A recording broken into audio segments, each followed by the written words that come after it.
हम्म, हम्म, हे नमस्कार नमस्कार नमस्कार।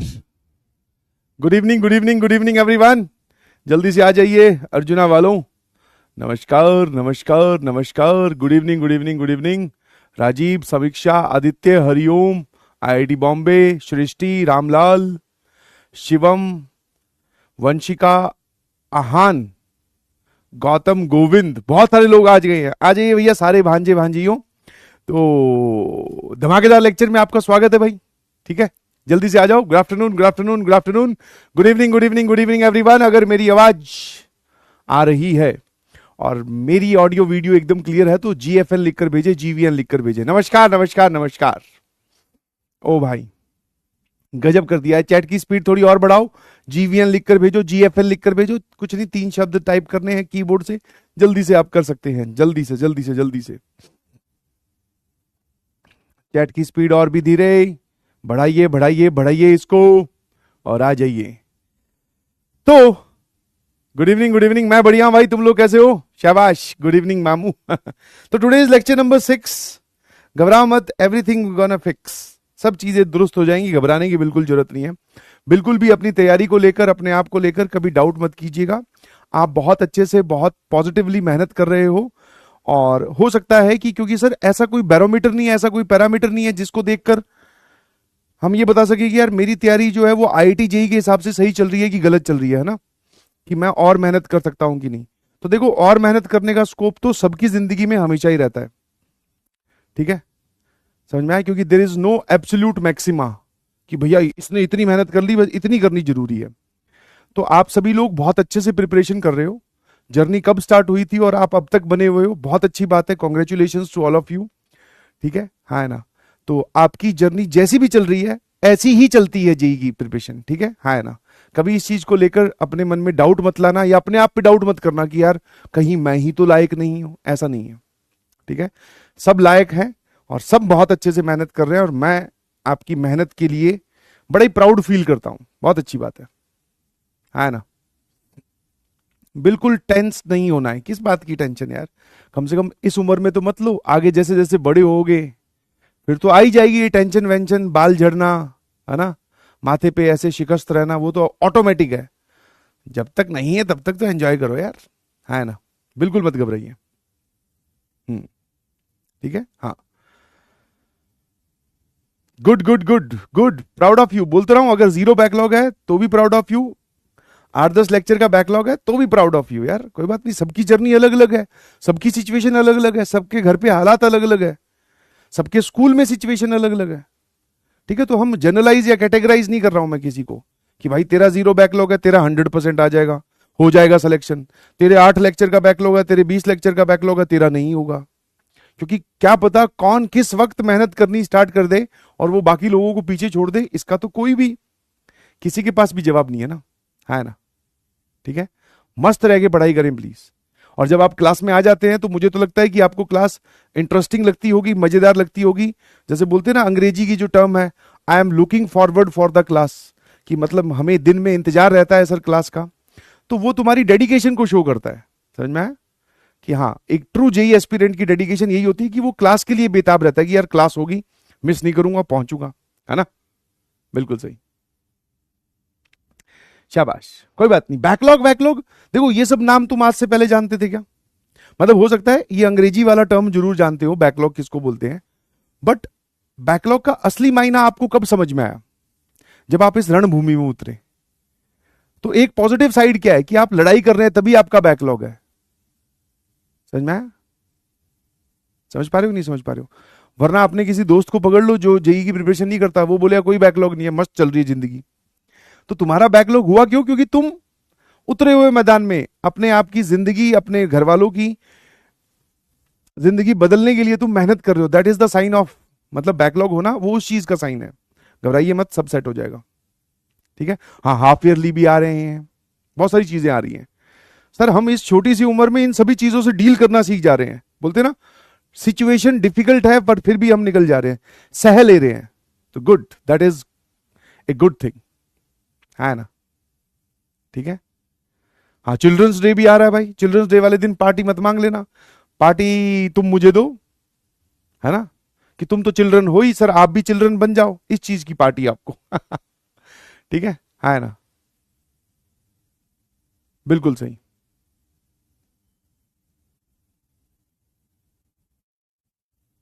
स्लाइड मैप नहीं ऑन किया क्या? अच्छा एक सेकेंड,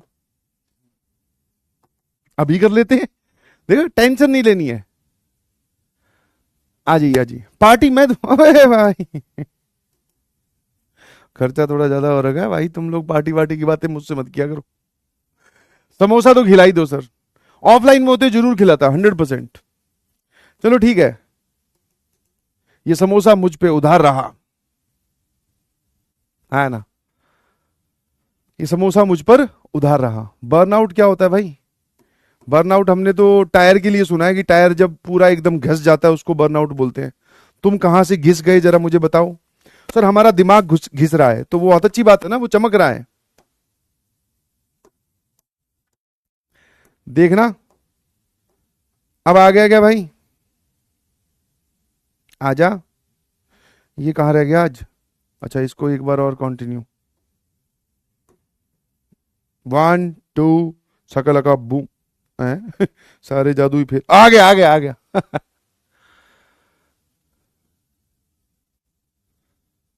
40 लाख की पार्टी, हे भगवान, ये कौन सिखा जा रहा है तुम लोगों को यार।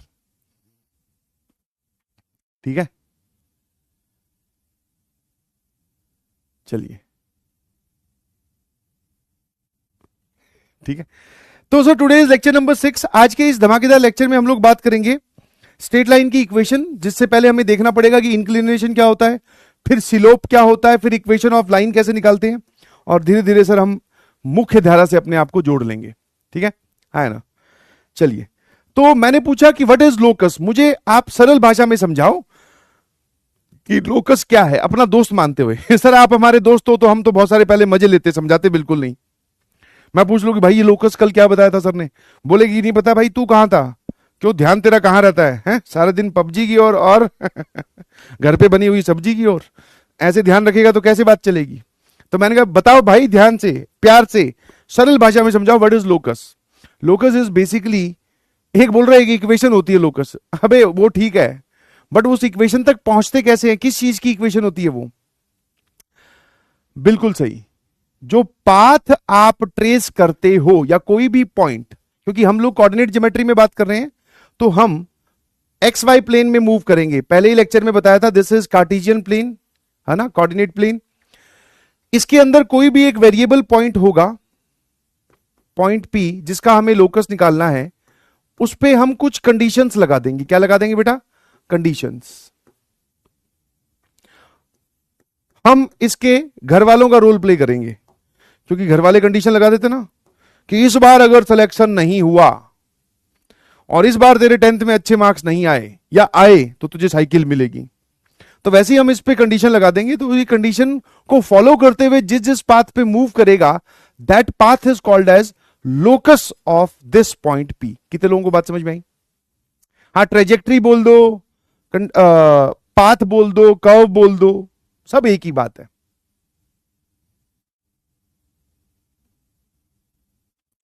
साइकिल नहीं, डिफेंडर चाहिए? अबे यार तुम तो बहुत ज्यादा बड़े हो गए हो, इतना बड़ा नहीं होना था तुम्हें। चलिए, पिछली क्लास में मैंने आपको एक सवाल दिया था, यहां पर एक छोटा सा माइन्यूट सा एरर था, आई होप आपने आइडेंटिफाई कर लिया होगा कि बी वाई स्क्वायर था। तो इसका जो आंसर है बेटा जी वो ए आ रहा है। अगर आपका मैच कर गया है तो एमडीएच लिखकर भेजो, 37 इज द करेक्ट आंसर। हाँ, डू इट बाय योरसेल्फ लेकर आया हूं भाई, आज वाले लेक्चर में है। तो एक तो भुआजी वाला रोल मत प्ले किया कर, ठीक है? हाँ, लेकर आया हूं, देख लेना, लास्ट में बता दूंगा। एमडीएच लिखकर भेजे, मैच हो गया, कोई बड़ी बात नहीं थी इसमें, सिंपल सी कहानी थी। इस पूरे की वैल्यू पूछी है, और कंपेयर करने से पहले क्या आपने एक पार्ट को सेम बनाया, दैट इज कांस्टेंट पार्ट, या फिर किसी का भी एक का कोफिशिएंट? बहुत बढ़िया, शाबाश। अगले सवाल की ओर मूव करते, ये वाला सवाल था, a variable line cuts the x and y axis at a and b respectively, where OA is A, OB is B, O is the origin, such that a square plus b square is 24. Find the locus of the centroid of the triangle OAB. So सबसे पहला काम, सुंदर diagram. कोई sir एक variable line है, मैंने कहा अच्छा, तो जो वेरिएबल लाइन है ना, वेरिएबल लाइन मतलब ये चेंज हो रही है, वो एक्स एक्सिस को ए पर कट करती है और वाई एक्सिस को बी पर कट करती है। एंड ओ ए मतलब ओरिजिन को ओ बोल रहा है, ओ से लेकर ए तक की दूरी दिस इज ए, और ओ से लेकर बी तक की दूरी दिस इज बी। ठीक है ना। ए स्क्वायर प्लस बी स्क्वायर 24 है, इजी है ये, तो हो गया।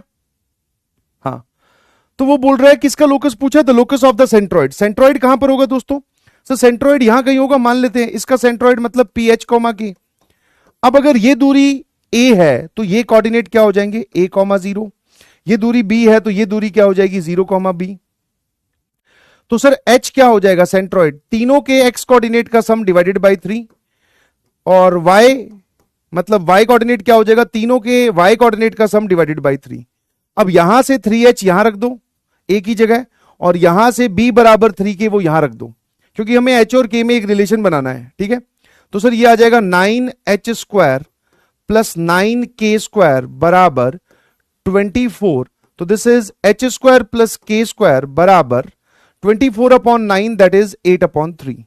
तो सर आपने हमें एक चीज बताई थी कि h और k जब निकल जाए, h k में रिलेशन आ जाए, तो h की जगह x और k की जगह y रख देना चाहिए। सिंपल सवाल ऑफ लोकस।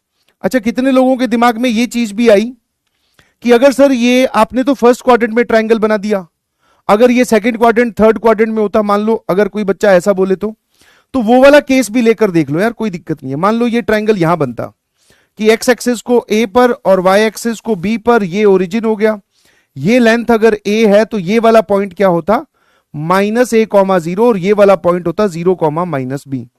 अब अगर आप इसका सेंट्रॉइड निकालते तो एक्स कोऑर्डिनेट, सेंट्रॉइड का एक्स कोऑर्डिनेट तीनों के एक्स कोऑर्डिनेट का सम डिवाइडेड बाय 3 आता, और सिमिलरली के आ जाता सर -b/3।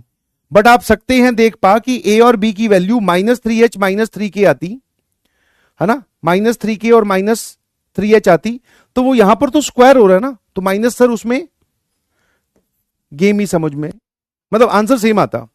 ठीक है, कि यहां पर जो है वो तो स्क्वायर हो रहा है, ए की वैल्यू -3h निकाल भी लोगे, बी की वैल्यू -3k निकाल भी लोगे, तो यहां तो ए और बी दोनों पे स्क्वायर हो रहा है, तो MDH लिखकर भेजें। नाउ एक लोकस का छोटा सा पार्ट और है जो कि काफी जगह यूज भी होता है। ठीक है ना, दैट इज कि आपको एक वेरिएबल पॉइंट दे दिया जाएगा, वो किस कर्व पे मूव कर रहा है वो आपको बताना है। जैसे इसमें एक पॉइंट दिया मैंने आपको 3 cos थीटा 4 sin थीटा, और थीटा जो है वो एक पैरामीटर है। जल्दी से बता दो बेटा, पैरामीटर किसको बताया था, 3 टर्म्स बताई थी, variable, parameter and constant. Variable हम जानते हैं सर एक्स और वाई, पैरामीटर सर वो इंसान होता है जिसकी वैल्यू अगर हम बदलें तो सर अलग अलग कर्व्स हमें मिलते हैं, और जो पैरामीटर की आप वैल्यू रखोगे, लेट्स से आपने 2 रखी 3 रखी, तो वो सब कांस्टेंट होते हैं। ठीक है, तो यहां पर थीटा जो है वो पैरामीटर है, तो आपको बताना है कि ये पी जो है ये कौन से कर्व पे लाई करता है, या फिर पी जो है वो कौन से कर्व पर जाने वाला है। तो देखना जरा, जब आपको एक पॉइंट ऐसा वेरिएबल दे दिया जाए जो कि एक पैरामीटर पे डिपेंड कर रहा है और आपको उसकी ट्रेजेक्ट्री पता करनी हो, तो सिंपल सा काम करो, एलिमिनेट द पैरामीटर, पैरामीटर को गायब कर दो।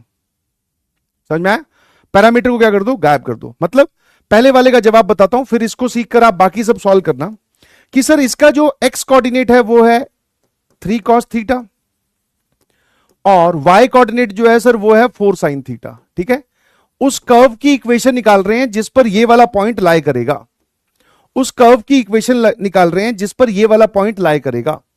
जैसे जैसे आप थीटा को वेरी करोगे वैसे वैसे ये पॉइंट वेरी करेगा, तो वो वेरी करके किस कर्व पे घूम रहा होगा उसकी इक्वेशन निकालने का तरीका, एक्स कोऑर्डिनेट को x बोल दो, y कोऑर्डिनेट को y बोल दो, एलिमिनेट द पैरामीटर। अब आपको क्या करना है, eliminate the parameter, eliminate parameter, parameter को गायब कर दो, आपके पास में इक्वेशन ऑफ द कर्व आ जाएगी, इक्वेशन ऑफ द लोकस आ जाएगी।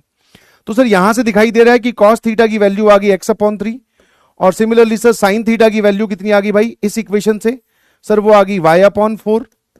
तो जब भी आपके पास में sin थीटा cos थीटा आ जाए, क्या करते हैं बेटा, स्क्वायर एंड ऐड, तो sin square theta plus cos square theta that is 1, तो ये आ जाएगा सर x² प्लस y²/16। आगे चलकर आपको पता चलेगा कि ये एक इलिप्स है, तो इसका जो लोकस है वो क्या आ गया, इलिप्स। ठीक है, पैरामीटर हमने एलिमिनेट कर दिया, यही काम आपको करना है जी। जब एक पॉइंट का लोकस पूछा जाए या वो पॉइंट किस कर्व पे लाई करता है वो पूछा जाए। अगले वाला बताओ सर, अगले वाला तो और भी खतरनाक है। एक बोल रहा है सर एक सर्कल पे लाई करेगा जिसकी रेडियस 5 है। No no no no doubt इसकी ओरिजिन से डिस्टेंस 5 है, बट कैसे भाई 5? एक बार बताना, जो लोग बोल रहे हैं कि इसकी ओरिजिन से डिस्टेंस 5 है, एक बार बताना कैसे? इन दोनों के स्क्वायर्स का सम 25 लिख दिया। तो इसका 9 cos square theta plus 16 cos square theta दोनों ऐड नहीं होंगे बेटा, समझ गए? हाँ, आराम से सोच उस चीज को। अब आजा अगले वाले पे। तो सर अगले वाले में क्या करें? जो एक्स कोऑर्डिनेट है सर वो है 40, जो एक्स कोऑर्डिनेट है सर वो है 40 और वाई कोऑर्डिनेट है 12t स्क्वायर। क्या करना है sir? Eliminate the parameter T को गायब करो। तो देख यहां से टी की वैल्यू आ गई x/4, ये टी की वैल्यू यहां पुट कर दे तो y बराबर 12 इंटू x/4 का होल स्क्वायर। तो सर ये आ गया y बराबर 12/16 एक्स स्क्वायर, जिसको आप बोल सकते हो y is equal to 3/4 x square, या फिर इसको आप ऐसा भी बोल सकते हो कि एक्स स्क्वायर बराबर 4/3y। तो सर दूसरे वाले पॉइंट का जो लोकस है वो ये हो जाएगा, दूसरे वाले पॉइंट का जो लोकस है वो ये हो जाएगा। बिल्कुल सही है ना? हाँ, पहला डन, दूसरा डन, तीसरा r जो है वो क्या है? t plus 1/t। तीसरे की अगर मैं बात करूं तो r हमें एक पॉइंट दिया गया that is t plus 1/t और t माइनस 1/t। भैया पूछ रहे हैं कि इसका लोकस बताओ ये कौन से कर्व पे लाई करेगा? Lies on which curve? ऐसा पूछना या फिर ये कौन से कर्व पे घूम रहा है मतलब इसका लोकस पूछना, एक ही बात है। फटाफट उड़ा दीजिए। तो सर ये इसका एक्स कोऑर्डिनेट है, एक्स कोऑर्डिनेट कितना है भाई? t प्लस 1/t है, और y कोऑर्डिनेट कितना है सर? t माइनस 1/t है। तो सर अगर t को गायब करना है तो पहले t की वैल्यू निकाल लेते हैं, ठीक है? लिखना नहीं है, सिर्फ सुनते जाओ, ठीक है? जैसे ही हमने ऐड किया दोनों को तो मेरे को ऐड होते ही दिख रहा है कि ये कैंसिल होंगे, तो 2t बराबर x प्लस वाई आ जाएगा। तो t की वैल्यू आ गई बेटा x प्लस वाई अपॉन 2। और आपने बोला था कि पैरामीटर को गायब करना है, तो किसी भी इक्वेशन में रख दे। मैंने यहां पे पुट कर दिया t की जगह। क्या t की जगह पुट किया? सर ऑलरेडी लेफ्ट साइड में x था, t की जगह मैंने पुट कर दिया x प्लस वाई अपॉन 2, और इस t की जगह x plus y upon 2 put किया तो सर ये लो।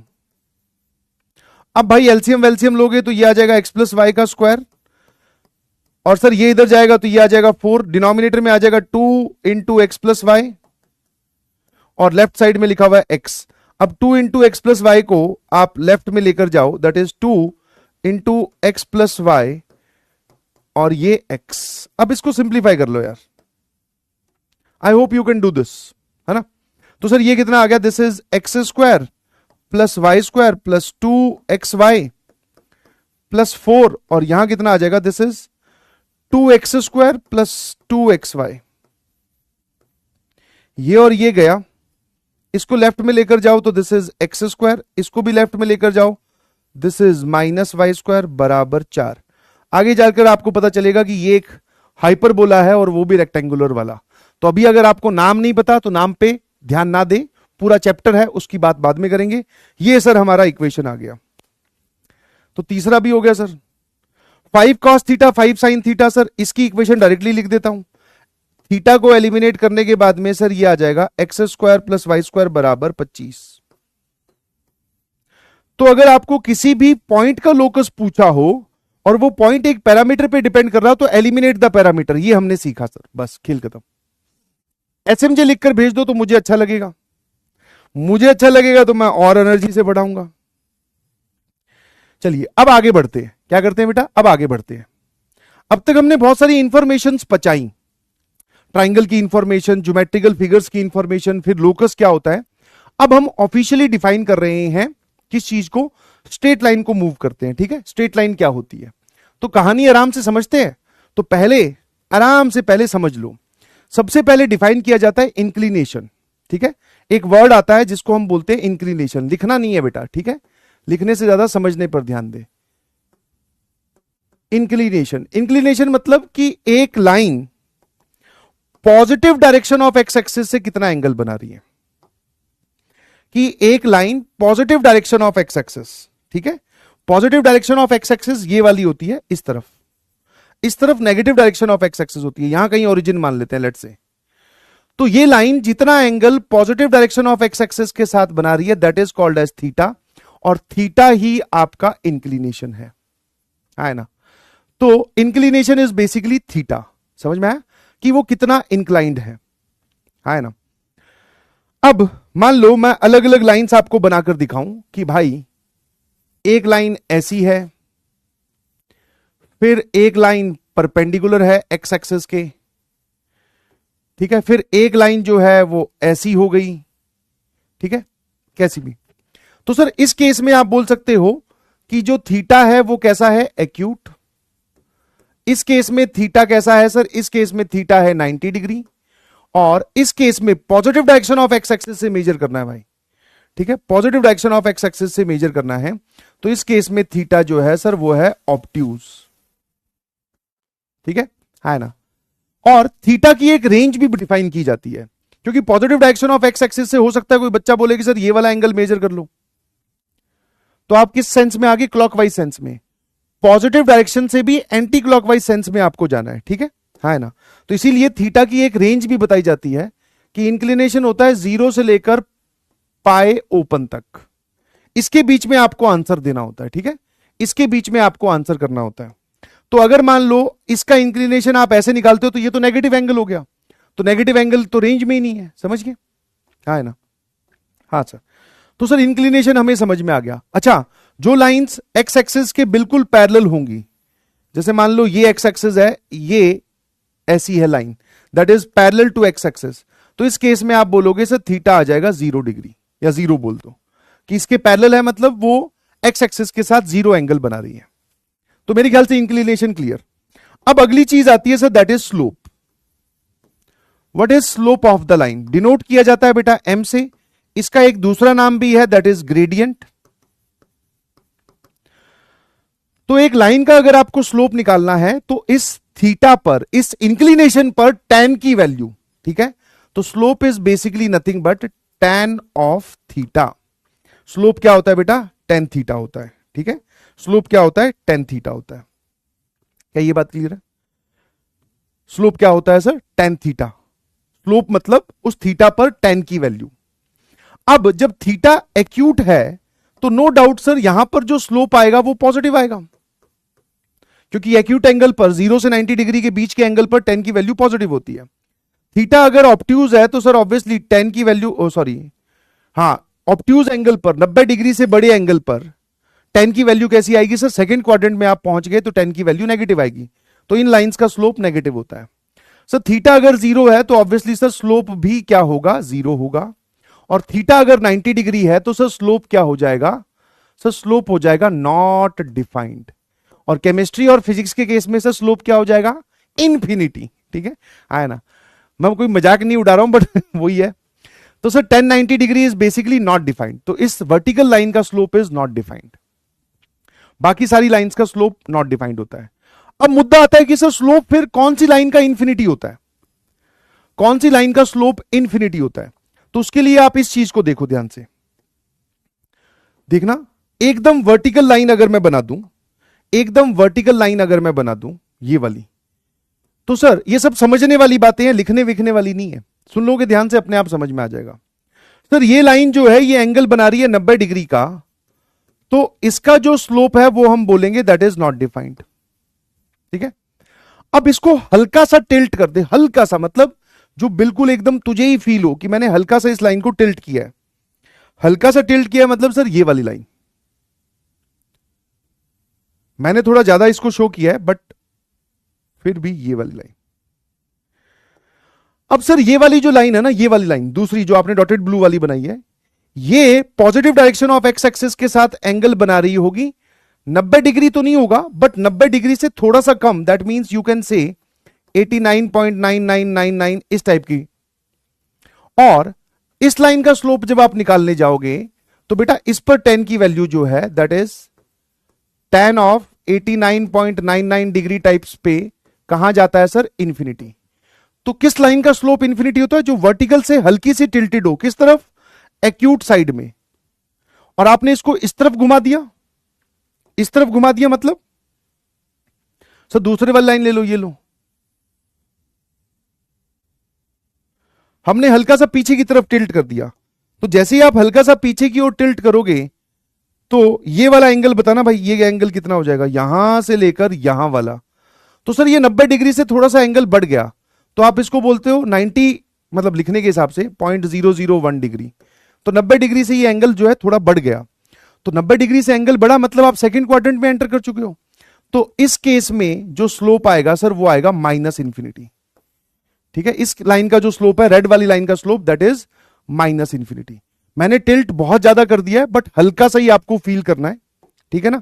तो इस लाइन का स्लोप है जी माइनस इंफिनिटी। इस लाइन का स्लोप जो कि वर्टिकल है, इसका स्लोप नॉट डिफाइंड, इसका स्लोप प्लस इंफिनिटी। ये होता है सर गेम, ठीक है। और वर्टिकल लाइन का slope is not defined. I hope this is clear to everyone. तो फॉर्मली लिख लेते हैं, inclination theta, angle made by the line from positive direction of x axis, theta की आपको रेंज दे रखी है।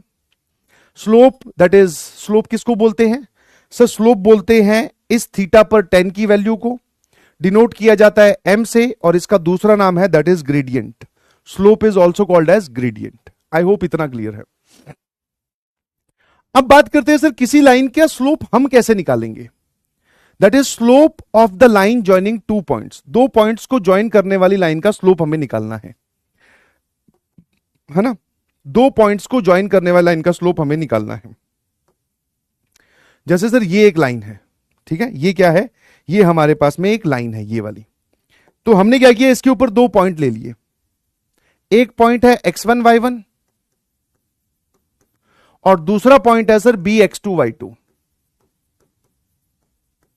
और मुझे इस लाइन का स्लोप निकालना है, दैट मींस tan थीटा निकालना है। और थीटा क्या होता है sir, that is positive direction of x axis से जितना एंगल लाइन बना रही है उस पर tan की वैल्यू, ठीक है ना।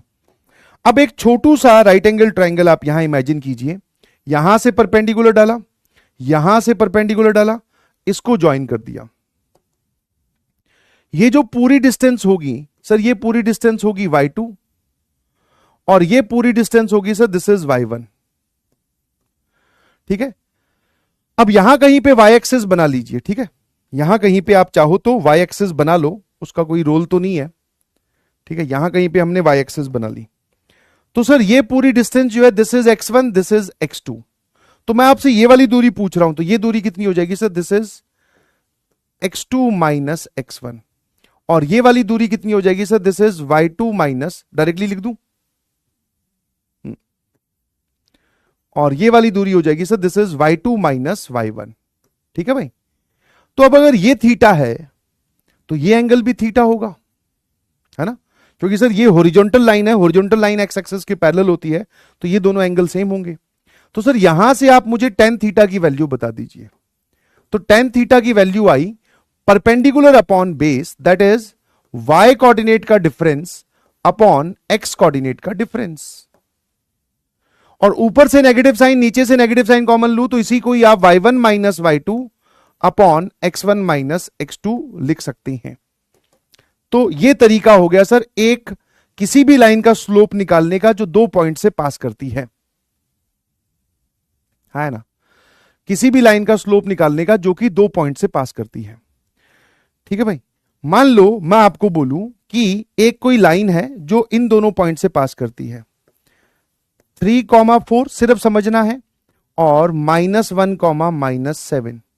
तो what is the slope of this line, इस लाइन का स्लोप कितना हो जाएगा, y कोऑर्डिनेट का difference that is 4 minus of -7 divided by x coordinate का difference that is 3 minus of -1। तो सर ये हो जाएगा स्लोप 11/4, और वो भी पॉजिटिव, अपने आप आया है पॉजिटिव, ठीक है। नेगेटिव आता मतलब सर ये x एक्सिस के साथ ऑब्ट्यूज एंगल बना रही है। तो मेरे ख्याल से स्लोप निकालना भी आ गया सर हमें। पहले इंक्लिनेशन, उस पर tan की वैल्यू दैट इज स्लोप, और दो पॉइंट से अगर एक लाइन पास कर रही है तो उसका स्लोप ऐसे लिखते हैं, ठीक है। सर ये भी बहुत बढ़िया हो गया, ये तो मैंने कहा बहुत बढ़िया। अब एक चीज और डिफाइन कर रहा हूं, छोटी छोटी बातें पहले डिफाइन कर देते फिर आगे बढ़ेंगे, ठीक है। अब आता है एक लाइन का इंटरसेप्ट, ठीक है, एक लाइन का इंटरसेप्ट क्या है, ठीक है। जैसे फॉर एग्जाम्पल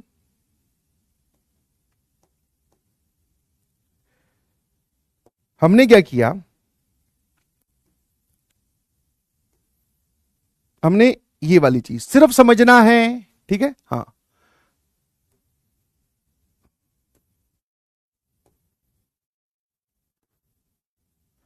कुछ अलग अलग टाइप्स की लाइन बना रहा हूं, ठीक है, कुछ अलग अलग टाइप्स की लाइन बना रहा हूं। जैसे ये वाली लाइन होगी, मैं स्लोप नहीं पूछ रहा हूं, अब इंटरसेप्ट की बात कर रहे हैं। ये 2,0 और यहां पर 0,3 से पास करती है। यहां पर ये 0,3 या फिर 0,4 ले लो, और ये यहां पर -5,0 से पास करती है। फिर सर ये वाली लाइन होगी एक, सर ये 0,-1 और दिस इज -8,0, और फिर सर मान लेते हैं ये वाली लाइन होगी, this is 3,0 and this is 0,-5। फिर मान लेते हैं सर ये वाली एक लाइन होगी जो कि ओरिजिन से ही पास कर जा रही है, ठीक है, हाँ है ना।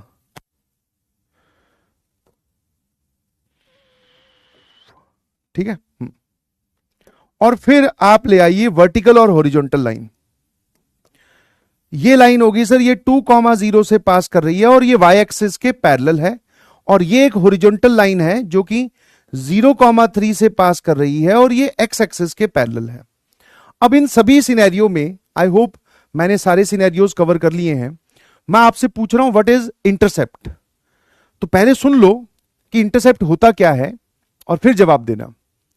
तो किसी भी लाइन का अगर मैं आपसे इंटरसेप्ट पूछूं तो इंटरसेप्ट बोला जाता है बेटा, अब इंटरसेप्ट में भी सर कौन सा इंटरसेप्ट पूछ रहे हो, एक्स और वाई दोनों इंटरसेप्ट पूछे जाते हैं। तो जहां पर वो लाइन एक्स एक्सिस को कट कर रही है, जहां पर वो लाइन एक्स एक्सिस को कट कर रही है, उस पॉइंट का एक्स कोऑर्डिनेट, और कोऑर्डिनेट पॉजिटिव नेगेटिव दोनों होते हैं, ध्यान रखना। तो इन सभी सिनेरियो में मैं आपसे पूछ रहा हूं कि what is x intercept and what is y intercept. तो मेरे ख्याल से आप सभी इसका जवाब दे पाएंगे,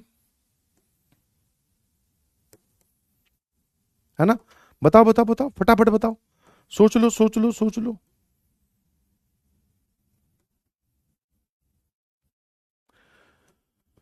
ठीक है भाई, तो जैसे मैंने क्या बोला, वापस एक बार डेफिनेशन सुन लो। जहां पर वो लाइन एक्स एक्सिस को काटती है, जिस पॉइंट पे कट करेगी उस पॉइंट का एक्स कोऑर्डिनेट, तो इसका एक्स इंटरसेप्ट क्या हो जाएगा सर, दैट इज +2, क्योंकि कोऑर्डिनेट +2 आ रहा है। वाई इंटरसेप्ट कितना हो जाएगा सर, वाई इंटरसेप्ट इज +3। तो इस केस में इंटरसेप्ट जो है वो +2 और +3 आया, एक्स और वाई दोनों आपको दिख रहा है। यहां आ जाइए सर, इस केस में अगर मैं आपसे पूछूं एक्स इंटरसेप्ट, तो सर ये लाइन एक्स एक्सिस को यहां काट रही है, इस पॉइंट का एक्स कोऑर्डिनेट दैट इज -5। ये लाइन वाई एक्सिस को यहां काट रही है, तो इस पॉइंट का वाई कोऑर्डिनेट इज +4। तो इंटरसेप्ट के अंदर साइन भी इंक्लूडेड होता है।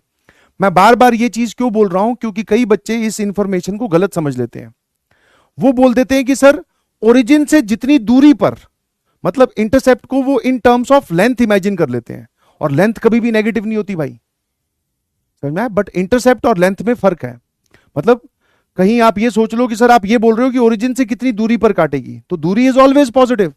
यहां पर अगर मैं दूरी की बात करूं कि ये लाइन एक्स एक्सिस को ओरिजिन से कितनी दूरी पर काट रही है, तो डिस्टेंस इज 5 यूनिट। नेगेटिव कौन है, उसका एक्स कोऑर्डिनेट। तो इंटरसेप्ट में साइन इंक्लूडेड होता है, बिकॉज आप कोऑर्डिनेट के टर्म्स में आंसर दे रहे हो। यहां जाइए, x intercept is -8, y intercept is -1, ठीक है, दोनों नेगेटिव हो गए। Sir x intercept is +3, y intercept is -5। अब की बार सर ये लाइन कहां से पास कर रही है, सर ये ओरिजिन से पास कर रही है, तो एक्स इंटरसेप्ट भी 0, वाई इंटरसेप्ट भी 0, क्योंकि जिस पॉइंट से पास कर रही है उसका एक्स और वाई कोऑर्डिनेट बता दिया हमने। अब सर इस लाइन की बात करते हैं, ये लाइन एकदम वर्टिकल है, तो एक्स इंटरसेप्ट तो सबको दिखाई दे रहा है सर, दैट इज +2।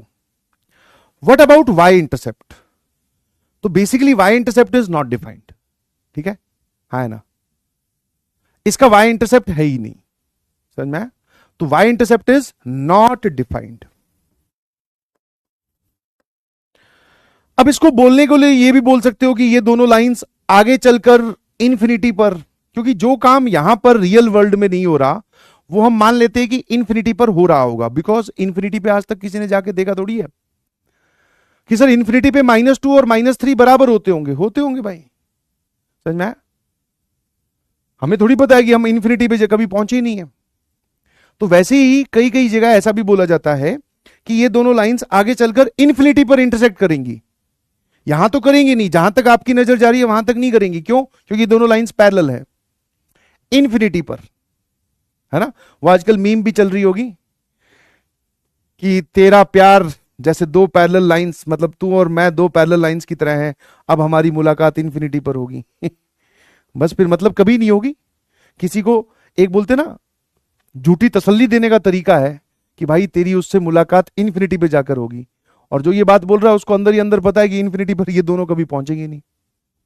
समझे? तो नॉट डिफाइंड, इसका x y intercept is not defined. कहीं जगह पे आप ऐसा भी देख सकते हो कि वाई इंटरसेप्ट इसका इन्फिनिटी लिखा हुआ है, अपने को नॉट डिफाइंड ही लिखना है, ठीक है? सिमिलरली सर इसका y intercept is +3, x intercept is not defined. तो मेरे ख्याल से इंटरसेप्ट आपको क्लियर हो गया कि एक लाइन का इंटरसेप्ट किसको बोलते हैं, x intercept and y intercept, ठीक है? अच्छा, इसमें एक छोटी सी लैंग्वेज वाला चीज भी है। अब मैं आपसे पूछूं, पहले अंग्रेजी बोलता हूं फिर आप समझना कि वो कौन सी लेंथ की बात कर रहा हूं।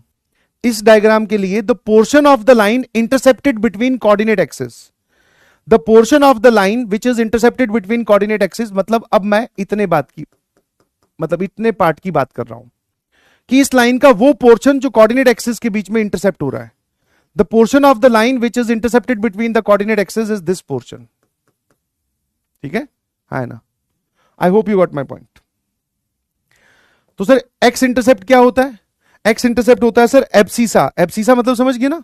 अरे एब्सिसा शुरू में बताया था, एक्स कोऑर्डिनेट ना बोलो, किसी को इंप्रेस करना हो तो एब्सिसा बोल दो।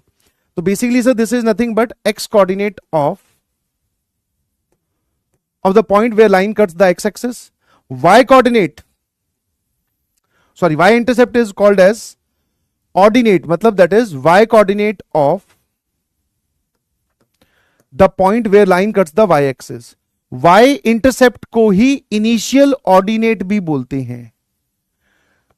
सर इसको इनिशियल एब्सिसा क्यों नहीं बोलते? तुम टर्म्स डिफाइन करने मत बैठो, ये सब टर्मिनोलॉजी ऑलरेडी डिफाइंड है, ठीक है? इसको हम क्या बोलते हैं? वाई इंटरसेप्ट को इनिशियल ऑर्डिनेट भी बोलते हैं। जैसे मैं पूछूं कि भैया इस लाइन का इनिशियल ऑर्डिनेट क्या है, तो इस लाइन का इनिशियल ऑर्डिनेट है -1, ठीक है ना? आई hope you got my point. ठीक है सर। अब कुछ बातें अगर मैं आपको बोलूं, जैसे फॉर एग्जांपल कि एक लाइन है यार, उसका इंटरसेप्ट एक्स और वाई इंटरसेप्ट इक्वल है बट अपोजिट है, ठीक है? ध्यान सुनना, इसका स्लोप मैं आपसे पूछना चाह रहा हूं। एक लाइन है जिसका एक्स और y intercept length equal but opposite in sign. लिखना कुछ भी नहीं है, सुनते जाना आराम आराम से। अपोजिट इन साइन मतलब सर कि अगर x इंटरसेप्ट +3 है तो y इंटरसेप्ट -3 है, x इंटरसेप्ट -4 है तो y इंटरसेप्ट +4 है। दोनों की लंबाई बराबर है या मैग्नीट्यूड बराबर है बट साइन अपोजिट है। तो सर ये वाली जो लाइंस होती है ये इस कैटेगरी में फॉल करती है। जैसे ये वाली, सॉरी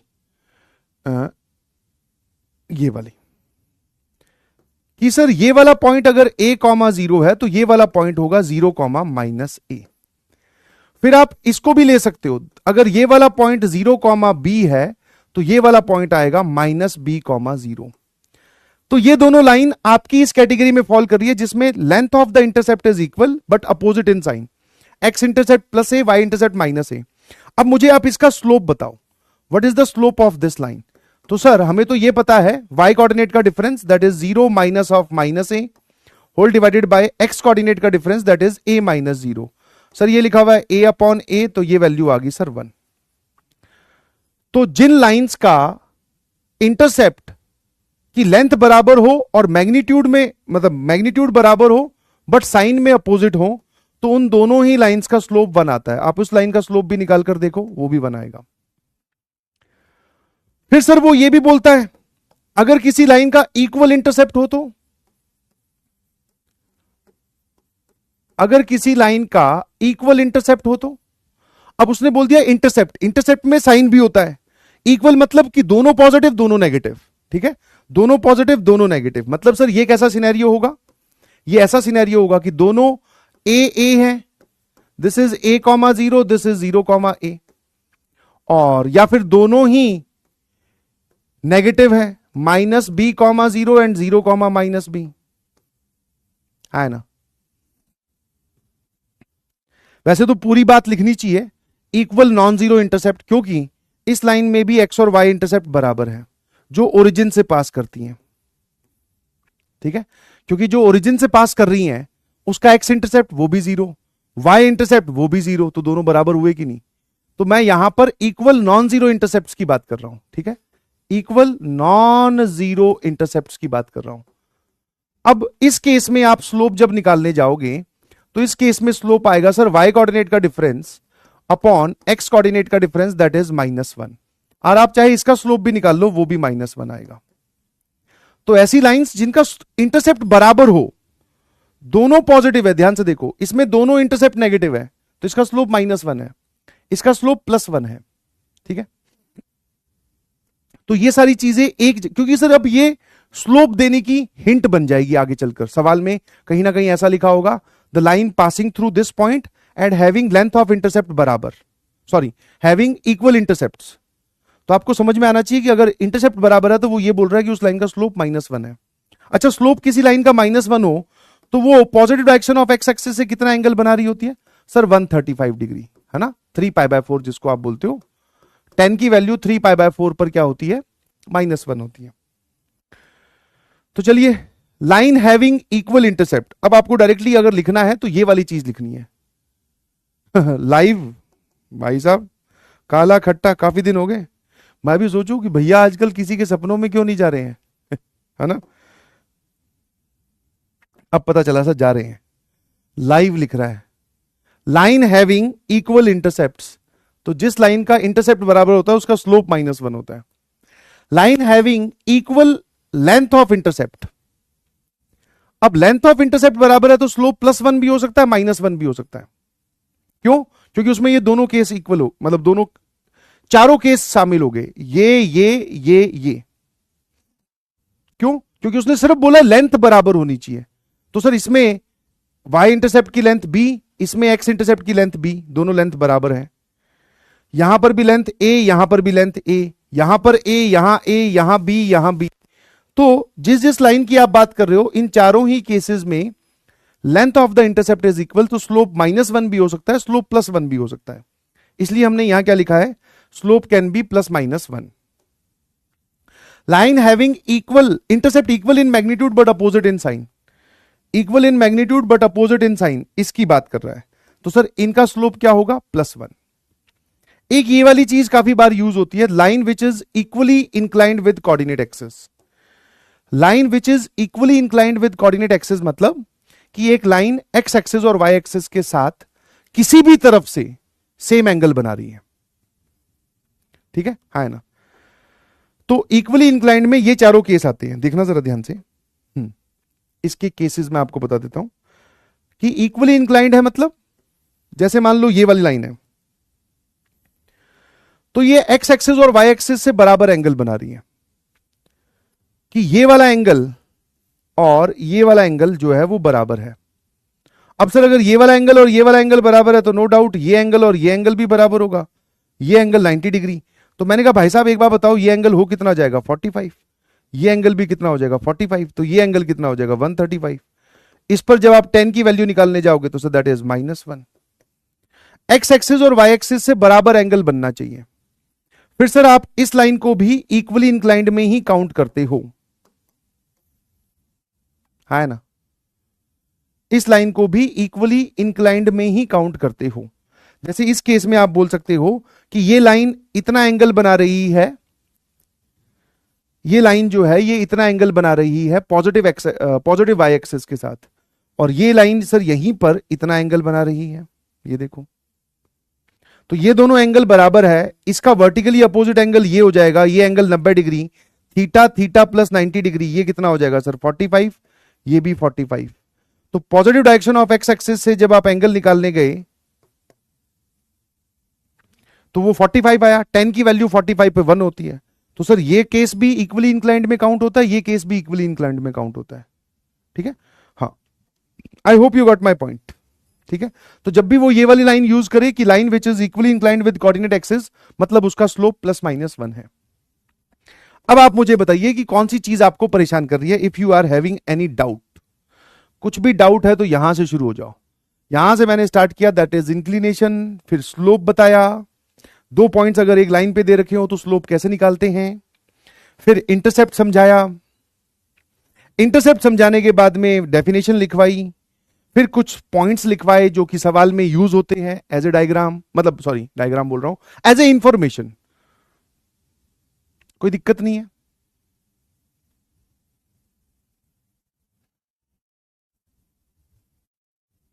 EDCLR, बहुत बढ़िया। चलिए अब हम बात करते हैं बेटा इक्वेशन ऑफ लाइन की।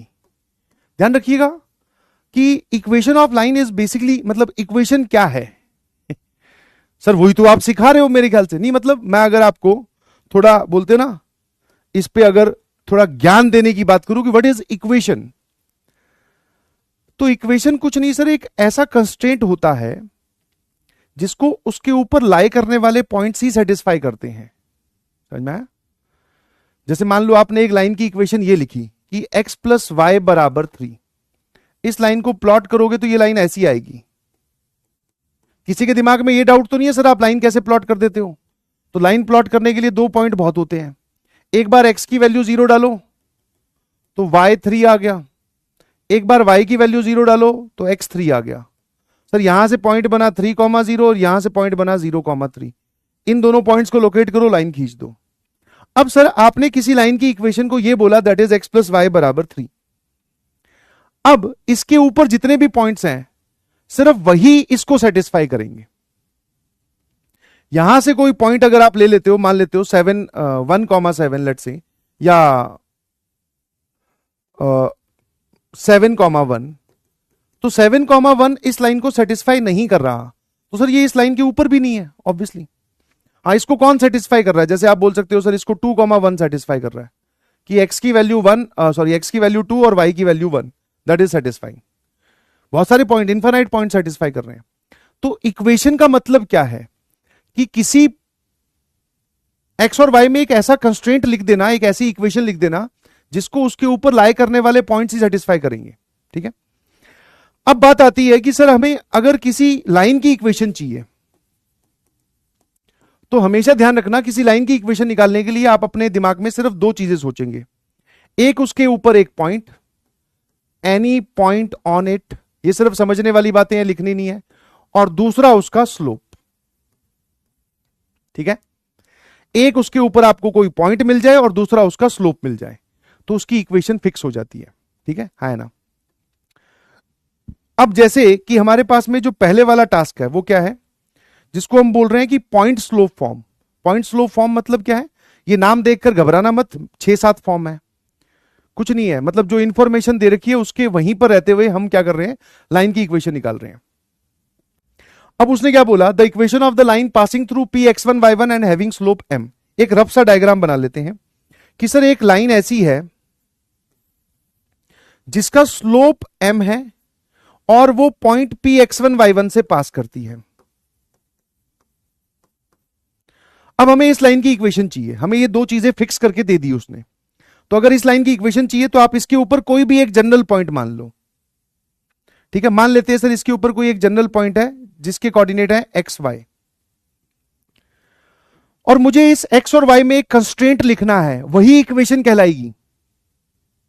और पॉइंट इसके ऊपर क्यों? क्योंकि इस लाइन की इक्वेशन चाहिए ना, तो इसके ऊपर लाई करना चाहिए ना भाई। तो कंस्ट्रेंट क्या लिखूं? सिंपल सी कहानी है सर, हम इससे 2 पॉइंट फॉर्म से हम स्लोप लिख सकते हैं। तो पी क्यू को ज्वाइन करने वाली लाइन का स्लोप कितना हो जाएगा, that is y - y1 upon x - x1, और ये स्लोप आपने दे रखा है। तो यही तो इक्वेशन बन गई। ध्यान से देखो, ये आपके पास में x और y में एक रिलेशन बन गया। This is called as equation of the line. कि सर अगर ये Q पॉइंट इसके ऊपर बैठा है तो इन दोनों को ज्वाइन करने वाले लाइन का जो स्लोप होगा वो m के बराबर होना चाहिए। हाँ, अगर ये Q यहां होता तो इस लाइन का स्लोप और इस लाइन का स्लोप बराबर नहीं होता। तो हमने ये जो इक्वेशन लिखी है, ये कंस्ट्रेंट जो लिखा है एक्स वाई में, ये इसी लाइन की इक्वेशन है जिस पर Q कोई भी इस पे लाई करने वाला जनरल पॉइंट है। तो अगर आपको एक पॉइंट दे रखा हो और एक स्लोप दे रखा हो तो आप लाइन की इक्वेशन ऐसे लिख सकते हैं। छोटू सा एग्जांपल देख लो कि भाई एक लाइन है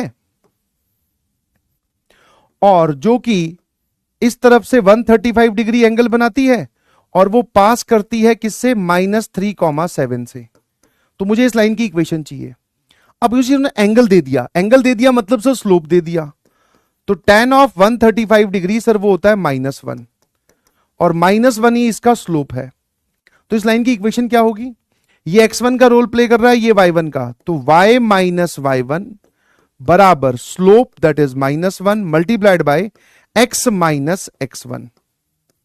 लो सर, ये लाइन की इक्वेशन होगी दैट इज y माइनस 7 बराबर -x, ये +3 लिखा हुआ है तो ये -3 हो जाएगा। सारी टर्म्स को एक तरफ ले जाओ सर, ये लो, इस लाइन की इक्वेशन आ गई x प्लस वाई बराबर 4। इस लाइन की इक्वेशन क्या आ गई, x प्लस वाई बराबर 4। ठीक है, तो पहली चीज समझ में आई कि हमें एक पॉइंट दे रखा था और उसका स्लोप दे रखा था, हमने लाइन की इक्वेशन लिख दी। अगले पे चलिए, 2 पॉइंट फॉर्म, नाम से ही समझ में आ रहा है सर कि एक लाइन के ऊपर हमें 2 पॉइंट्स दे रखे होंगे अब की बार, बट हमें तो सिर्फ 2 चीजें चाहिए, एक पॉइंट और एक स्लोप। ठीक है, तो अब की बार क्या है, आपको इस लाइन के ऊपर 2 पॉइंट्स दे रखे हैं that is point P x1 y1 और पॉइंट Q x2 y2।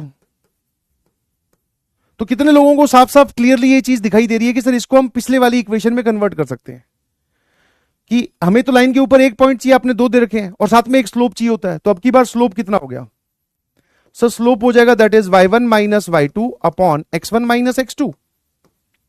तो इक्वेशन ऑफ लाइन, अब इक्वेशन ऑफ लाइन लिखते वक्त कुछ बच्चों को डाउट आएगा कि सर ये वाला पॉइंट यूज करें कि ये वाला। मैंने कहा कोई सा भी यूज कर ले, कोई फर्क नहीं पड़ता। कि हमें लाइन के ऊपर एक पॉइंट चाहिए तो जो बच्चे इसको यूज करके लिखेंगे वो ऐसे लिखेंगे that is y minus y1 बराबर, यहां m आता है और m की वैल्यू ये रही that is y1 minus y2 upon x1 minus x2 और sir multiplied by x minus x1 और ये जो है ये m है। और दूसरा बच्चा बोले सर मैं तो इस पॉइंट को यूज करूंगा, कोई बात नहीं, ये दोनों इक्वेशन सेम आएंगी। कि तू अगर इस पॉइंट को यूज करेगा तो तू क्या बोलेगा कि इस पॉइंट से पास कर रही है तो y माइनस y2 और x माइनस x2 और यहां पर m, तो m की वैल्यू क्या है सर, m की वैल्यू यही है। तो चाहे आप ऐसे लिख लो चाहे आप ऐसे लिख लो, बोथ आर एग्जैक्टली सेम, इसमें कोई भी डिफरेंस नहीं है। ये दोनों क्या है, ये एग्जैक्टली सेम है। ठीक है, हाँ, अब मैं आपको कोई भी 2 पॉइंट दे दूं एक लाइन के ऊपर, उस लाइन की इक्वेशन आप निकाल सकते हैं। ठीक है, अभी करेंगे, सवाल करेंगे। ठीक है, अब आता है सर तीसरा फॉर्म जिसको हम बोलते हैं स्लोप इंटरसेप्ट फॉर्म। गेम फिर समझ में आ गया सर कि आपने एक तो स्लोप दे रखा होगा और एक इंटरसेप्ट दे रखा होगा। अच्छा, इंटरसेप्ट इसमें कौन सा दिया होता है सर, इंटरसेप्ट दिया होता है वाई इंटरसेप्ट। ठीक है, हाँ है ना, एक्स इंटरसेप्ट नहीं, वाई इंटरसेप्ट। तो हमें लाइन का स्लोप भी गिवन है और वाई इंटरसेप्ट भी गिवन है। कहानी पढ़ो ध्यान से, the equation of the line having slope m and y intercept as c। ठीक है, तो सर अगर y इंटरसेप्ट c है तो थोड़ा डायग्राम बना सकते हो। y इंटरसेप्ट c है, यहां से थोड़ा रिवर्स जाना जरा एक बार, जहां पर मैंने आपको ये इंटरसेप्ट वाली कहानी समझाई। मैं आपको बोलूं कि किसी लाइन का y इंटरसेप्ट 4 है तो वो y एक्सिस को किस पॉइंट पे कट कर रही होगी, 0,4 पे, है ना। अगर उसका y इंटरसेप्ट 3 है तो वो y एक्सिस को कहां काट रही है, 0,3 पर। y इंटरसेप्ट -5 है तो y एक्सिस को कहां काट रही है, 0,-5 पर। तो हमें ये वाली वैल्यू दे रखी है अब की बार, ये वाली पूरी वैल्यू। ठीक है, c पॉजिटिव भी हो सकता है, c नेगेटिव भी हो सकता है। तो सर इस सिचुएशन में आपको ऐसा नहीं लगता कि फिर से उसने हमें 2 चीजें दे दी कि लाइन जो है वो 0,c से पास कर रही है और उसका स्लोप जो है वो m है। y इंटरसेप्ट का मतलब ही तो यही है ना, 0,c से पास कर रही है। मैंने कहा लिख दे भाई इक्वेशन। तो y माइनस y1 बराबर m into x minus x1। अब की बार ये x1 है और ये y1 है।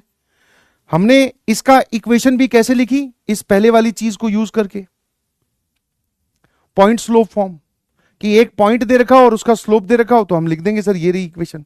तो उसी चीज को तो यूज कर रहा हूं। आपने अब की बार लाइन के ऊपर एक पॉइंट और एक स्लोप दे रखा है, इसी को ही हम बोलते हैं दैट इज y बराबर एम एक्स प्लस सी। ठीक है, हाँ है ना, इसी को हम बोलते हैं y बराबर एम एक्स प्लस सी। तो स्लोप इंटरसेप्ट फॉर्म हो गया। तो कोई भी लाइन अगर इस फॉर्म में लिखी जाए, इस फॉर्म में लिखी जाए, तो ये जो x का कोफिशिएंट होता है ये होता है स्लोप, और ये जो c होता है sir that is constant term, है ना, सॉरी ये जो c होता है sir that is constant term, मतलब y इंटरसेप्ट। चलिए अगले पे चलते हैं। नेक्स्ट इज इंटरसेप्ट फॉर्म, कि अब की बार आपको दोनों इंटरसेप्ट दे दिए। सर दोनों इंटरसेप्ट दे दिए मतलब आपने बोला कि x इंटरसेप्ट a है और y इंटरसेप्ट b है। ठीक है भाई, तो जैसे ही आपने बोला कि x इंटरसेप्ट a है तो वो x एक्सिस पर a, 0 से पास कर रही है, और y इंटरसेप्ट b है तो वो 0, b से पास कर रही है। सर ये क्या गोची है? तो इसीलिए मैंने आपको बोला था नाम देखकर घबराना मत, गेम वही चल रहा है कि अब की बार बोला कि इन दोनों पॉइंट से लाइन पास कर रही है, a, 0 और 0, b। आप इस चीज को लेकर मत परेशान होना कि सर आपने फर्स्ट क्वाड्रेंट में कैसे बना दी। a अगर नेगेटिव हुआ तो अपने आप सेकंड क्वाड्रेंट में आ जाएगी, तो आपको उसकी टेंशन नहीं लेनी है, तुम तो इसका आंसर बताओ। तो सर ये लो, इसका स्लोप निकाल लेते हैं, क्योंकि हमें लाइन के ऊपर एक पॉइंट चाहिए होता है और साथ में स्लोप चाहिए होता है। स्लोप निकालने के लिए आपने दो पॉइंट्स दे रखे हैं, that is b minus 0 upon 0 minus a। तो इसका स्लोप आ जाएगा sir minus b by a। तो सर ये आ गया स्लोप। चाहो तो इस पॉइंट को यूज कर लो, चाहो तो इस पॉइंट को यूज कर लो। आप अपनी रफ कॉपी में इसको यूज करके लाइन की इक्वेशन लिखो, मैं इसको यूज करके लाइन की इक्वेशन लिखता हूं, देखना दोनों सेम आएंगी। तो सर ये रोल प्ले कर रहा है x1 का, ये y1 का, तो दैट इज y माइनस 0 बराबर slope into x minus a। बस ये लाइन की इक्वेशन आ चुकी है, बट इसकी थोड़ी डेकोरेशन कर लेते हैं। ये लाइन की इक्वेशन ऐसे नहीं, थोड़ा ढंग से लिख देते हैं। ठीक है, अब ढंग से का मतलब क्या है वो मैं आपको बताता हूं। इस माइनस बी को इधर डिवाइड कर दो, तो y divided by minus B, और जो 1 बाय ए था उसको अंदर मल्टीप्लाई किया तो ये आ जाएगा x बाय ए, और 1 बाय ए जब इससे मल्टीप्लाई हुआ तो ये। ठीक है ना, क्या किया, पहले हमने माइनस बी से डिवाइड कर दिया और 1 बाय ए यहां बचा x माइनस ए, और फिर मैंने इसको ऐसे लिखा है। अब इस 1 को इधर ले जाओ और इसको इधर ले आओ, तो this is x upon A plus y upon B बराबर 1। इधर लिखो चाहे इधर लिखो, एक ही बात है। इसको बोलते हैं भाई इंटरसेप्ट फॉर्म। ठीक है, इसको हम क्या बोलते हैं, this is called as intercept form. गेम तुम तो सिर्फ उस पर फोकस करो, ठीक है जी। And last is, second last is normal form. तो अब की बार वो जो दो इंफॉर्मेशन आपको चाहिए थी, एक पॉइंट और एक लाइन, सॉरी एक पॉइंट और एक स्लोप, उसको इंफॉर्मेशन को देने का तरीका थोड़ा बदल दिया है ना। अब की बार भैया ने क्या किया, भैया बोल रहे हैं कि एक लाइन है कोई। मैंने कहा कौन सी लाइन है भाई, बोले होगी कोई। मैंने कहा ठीक है, ये लो बना देते हैं। The distance from the origin is p। इस लाइन का ओरिजिन से डिस्टेंस p है, यहां रहा ओरिजिन, और इससे डिस्टेंस मतलब this perpendicular distance, this is p, and the angle made by the perpendicular with x axis is theta. ये जो परपेंडिकुलर है ये x एक्सिस के साथ एंगल थीटा बनाती है। मुझे इस लाइन की इक्वेशन चाहिए। तो ये जो इंफॉर्मेशन दे रखी है इसको देखकर बिल्कुल मत घबराइएगा। तुम तो ये बताओ, तुम्हें एक लाइन की इक्वेशन लिखने के लिए किस चीज की जरूरत है? सर उसके ऊपर एक पॉइंट और स्लोप, मजा आ जाएगा। मैं कहा ऐसा क्या? और मैंने कहा अगर इसके ऊपर दो पॉइंट दे दूं तो सर दो पॉइंट से हम 2 पॉइंट फॉर्म से लिख देंगे। आप एक पॉइंट और एक स्लोप दे दो तब भी लिख देंगे, और इस लाइन के ऊपर 2 पॉइंट दे दोगे तब भी लिख देंगे। मैंने कहा ठीक है। अब ध्यान से देखना, अगर मैं इस पॉइंट को A बोलूं और इस पॉइंट को B बोलूं, और इस पॉइंट को लेट से मैं बोल देता हूं M, ये इसका मिड पॉइंट नहीं है, ध्यान रखना प्लीज, क्योंकि लाइन ऐसी भी हो सकती है। जहां पर आपके हाथ से बनाया हुआ डायग्राम आपको गलत रास्ते की ओर या गलत रिजल्ट की ओर लेके जाए तो डायग्राम थोड़ा अजीब बना लिया करो। अभी अगर ये लाइन सर ऐसी होती तो अब आप अगर ओरिजिन से परपेंडिकुलर डालते तो ये आता, तो क्या ये पॉइंट इस पूरी लाइन सेगमेंट का मिड पॉइंट है? नहीं सर, वो तो आपने डायग्राम अपने हाथ से बनाया तब हमें ऐसी फील आ रही है कि ये इसका मिड पॉइंट है, ऐसी फील आ रही है, ऐसा है नहीं। ठीक है, हाँ ना। अब सर एक काम करते हैं, ये वाला जो ट्राइंगल है, मैंने कहा बहुत बढ़िया, इस ट्राइंगल को अलग से ले आते हैं। मैंने कहा शाबाश। तो ये डिस्टेंस, सॉरी ये एंगल 90 डिग्री, ये पी, और ये वाला एंगल थीटा। मैंने कहा यार ये वाले, लेट्स से कि ये वाली दूरी कितनी होगी? ये वाली दूरी बोले तो sir this is O, this is A, this is M. तो ये दूरी निकालने के लिए मुझे क्या करना पड़ेगा? सर ये बेस आ रहा है थीटा के रिस्पेक्ट में, दिस इज बेस, और ये हाइपोटेन्यूज है, तो इस पे मैं कॉस थीटा लगा देता हूं। तो कॉस थीटा क्या हो जाएगा? Base upon hypotenuse, that is P upon O A. तो यहां से ओ ए की वैल्यू क्या आ गई? पी अपॉन कॉस थीटा बोल दो, या फिर पी सेक थीटा बोल दो, है ना, पी सेक थीटा बोल दो। ठीक है ना। और अब जरा देखना छोटी सी कैलकुलेशन, ये थीटा, ये वाला एंगल कितना हो जाएगा सर? ये वाला एंगल सर ये ऑब्वियसली 90 माइनस थीटा। क्यों? क्योंकि सर ये पूरा एंगल 90 है, तो ये 90 माइनस थीटा, ये एंगल 90 डिग्री, तो ये एंगल फिर से क्या हो जाएगा? थीटा। बिल्कुल सही सर। तो मैंने पूछा कि क्या आपको एक और राइट एंगल ट्राइंगल दिख रहा है? ये वाला, जिसमें ये एंगल 90 डिग्री है, ये पी है, ये थीटा है, ये ओ है, ये बी है। अब मुझे ये वाली लेंथ चाहिए, तो सर एक काम करो, इस पे साइन थीटा लगा दो। मैंने कहा बहुत बढ़िया। तो साइन थीटा क्या हो जाएगा? Perpendicular upon hypotenuse, that is P upon O B. तो यहां से ओ बी की जो लेंथ आएगी वो आ जाएगी सर कितनी? आप पी अपॉन साइन थीटा बोल दो, या फिर आप चाहो तो पी कॉसेक थीटा बोल दीजिए। तो एक बात बता, तुझे ये वाला पॉइंट पता चल गया यार, this point is P upon cos theta comma 0, और तुझे ये वाला पॉइंट भी पता चल गया 0 comma P upon sine theta. थोड़ी देर पहले जब ये सिचुएशन थी कि एक लाइन का एक्स इंटरसेप्ट ए है, वाई इंटरसेप्ट बी है, तो तूने सारा काम परफॉर्म करके खुद मुझे इक्वेशन ये बताई थी इंटरसेप्ट फॉर्म में, है ना। तो अभी अभी मैंने आपको बताया कि एक लाइन है जिसमें ये है पी अपॉन कॉस थीटा, और ये है 0 comma P upon sine theta. अब मैं इस लाइन की इक्वेशन आपसे पूछ रहा हूं, तो ठीक है सर, ये वाला किसका रोल प्ले कर रहा है? ए का। तो एक्स अपॉन ए मतलब P upon cos theta, plus y upon B मतलब सर ये वाला पूरा, that is P upon sine theta, और बराबर सर 1।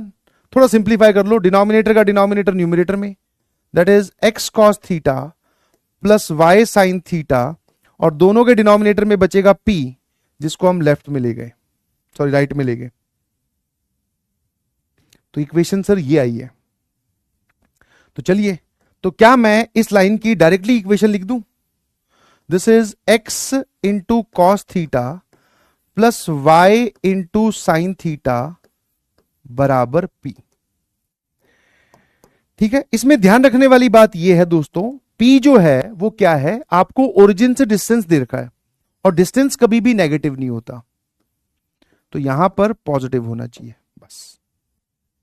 अब मैं आपको एक लाइन दूंगा, उसको हम सभी में कन्वर्ट करेंगे, घबराओ मत, सारी चीजें समझ में आ जाएगी। ठीक है। And last is general form of the line. General form मतलब जो आप बचपन से पढ़ते आ रहे हो कि भाई एक्स और वाई में कोई भी एक लीनियर रिलेशन लिखा हो, उसको हम स्ट्रेट लाइन की इक्वेशन बोलते हैं। तो general form of a line is considered as this, a x plus b y plus c बराबर 0। ये उसकी जनरल फॉर्म है। ठीक है ना। तो मेरे ख्याल से ये कहानी समझ में आई है थोड़ी थोड़ी। अब अगर सर जैसा कि हमारा मन कर रहा है, आप अगर एस क्यूब बता दो तो मैंने कहा देख, एस क्यूब में तुझे इसमें तो जरूरत पड़ेगी नहीं, इन शुरू के 3 में, point slope form, 2 point form और स्लोप इंटरसेप्ट फॉर्म। ठीक है, देख ले फिर भी पॉइंट स्लोप फॉर्म,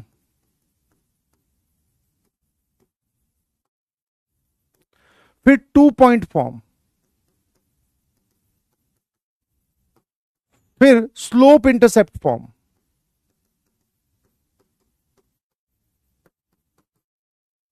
फिर इंटरसेप्ट फॉर्म, फिर नॉर्मल फॉर्म और फिर जनरल फॉर्म।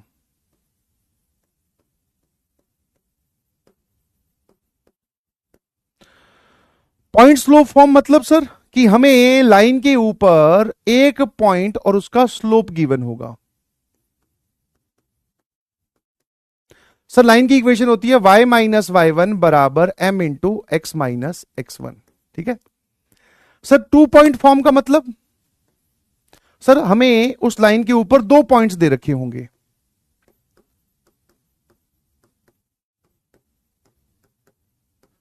तो 2 पॉइंट दे रखे होंगे तो इसका मतलब सर हम m निकाल लेंगे दोनों पॉइंट्स का यूज करके। ठीक है, और अब चाहे इस पॉइंट को यूज करो चाहे इस पॉइंट को यूज करो, और m की जगह यहां से जो आप स्लोप निकालोगे वो यहां पुट कर देना, तो सर ये लो। ठीक है, स्लोप इंटरसेप्ट फॉर्म मतलब सर इंटरसेप्ट कौन सा दिया होता है बेटा, y इंटरसेप्ट। तो आपको अब की बार एक लाइन की इक्वेशन बतानी है जिसका स्लोप m है और जिसका y इंटरसेप्ट बराबर c है। मतलब सर वो y एक्सिस को 0, c पॉइंट पे कट करता है। तो वापस सर ये रहा पॉइंट और ये रहा स्लोप, तो दैट इज y माइनस 0 बराबर m into sorry y minus c बराबर m इंटू एक्स माइनस 0। तो ये लो सर, इसको आप बोल सकते हो y बराबर एम एक्स प्लस c। ठीक है, ठीक है जी। तो मेरे ख्याल से ये तीनों फॉर्म तो सर हमारे को क्लियर होगी, point slope form, 2 point form, slope intercept form. अब इंटरसेप्ट फॉर्म मतलब डायग्राम याद रखना कि आपको एक लाइन के दोनों इंटरसेप्ट दे रखे हैं कि x इंटरसेप्ट a है तो a कॉमा 0 से पास कर रही है, y इंटरसेप्ट b है तो 0, b से। इंटरसेप्ट फॉर्म में x upon a plus y upon b बराबर 1, ये इक्वेशन आती है सर। ठीक है, एक तो ये ध्यान रखो, एक ये ध्यान रखो। अब आते हैं सर अगले पर, नॉर्मल फॉर्म। नॉर्मल फॉर्म में जानकारी क्या दे रखी होती है, जानकारी पता होनी चाहिए कि किसी भी लाइन की ओरिजिन से perpendicular distance that is p, और वो परपेंडिकुलर एंगल अगर थीटा बना रही है तो इस लाइन की इक्वेशन होती है x cos theta plus y sin theta बराबर p। ठीक है, और general form is basically nothing but कोई भी एक लीनियर रिलेशन लिख दो x और y में, जिसको हम बोलते हैं ax plus by plus c बराबर 0। तो लो सर, ये गेम सारा का सारा मैंने एक ही जगह छाप के रख दिया। अब सर इसको यूज कैसे करना है, तो मैंने कहा यूज करने का तरीका बताता हूं, ध्यान से देखना। जैसे पहले आप रिवर्स क्वेश्चन पे चलते हैं, इन सभी का ही x इंटरसेप्ट बताओ, y इंटरसेप्ट बताओ और स्लोप बताओ, इन सभी लाइंस का। ठीक है, यहां से आपको समझ में आ जाएगा कि अगर हम एक पर्टिकुलर लाइन को उस फॉर्म में लिख दें तो वो हमें डायरेक्टली क्या बता देती है, वो वाला इंफॉर्मेशन बता देती है। जैसे कि अगर मैं किसी लाइन को ऐसे लिख दूं, अब ऐसे लिखने का मतलब ध्यान से देखना कि y का कोफिशिएंट 1 है और y अकेला एक तरफ है, x और कांस्टेंट टर्म्स एक तरफ है। तो ऐसे लिखने पर हमारे पास में उस लाइन की दो इंफॉर्मेशन आ जाती है, एक तो स्लोप और एक y इंटरसेप्ट। और अगर किसी लाइन को मैं ऐसे लिख दूं, मतलब राइट साइड में कांस्टेंट टर्म 1, x और y वाली टर्म्स एक तरफ, बीच में प्लस साइन, तो उसके बाद में ये जो डिनोमिनेटर में बैठे होते हैं ये उसके x और y इंटरसेप्ट होते हैं सर।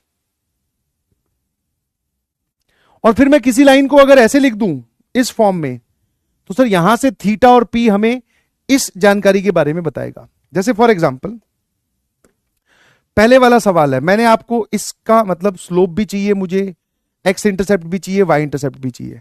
तो वन थिंग इज प्लॉटिंग। ठीक है, एक तरीका है सर, हमने इसको प्लॉट ही कर लिया। मैंने कहा कैसे प्लॉट किया भाई, देखना जरा पहले वाले को। सर आपने x की वैल्यू 0 डाली, तो जब मैं x की वैल्यू 0 डालूंगा तो y की वैल्यू कितनी आ रही है सर, 7/4। और जब मैं y की वैल्यू 0 डालूंगा तो सर x की वैल्यू कितनी आ रही है, y की वैल्यू 0 डाली तो सर x की वैल्यू आ रही है 7/3। इसका मतलब सर ये इस पॉइंट से पास करती है, 0,7/4 और ये किस पॉइंट से पास करती है 7/3,0। ठीक है, है ना।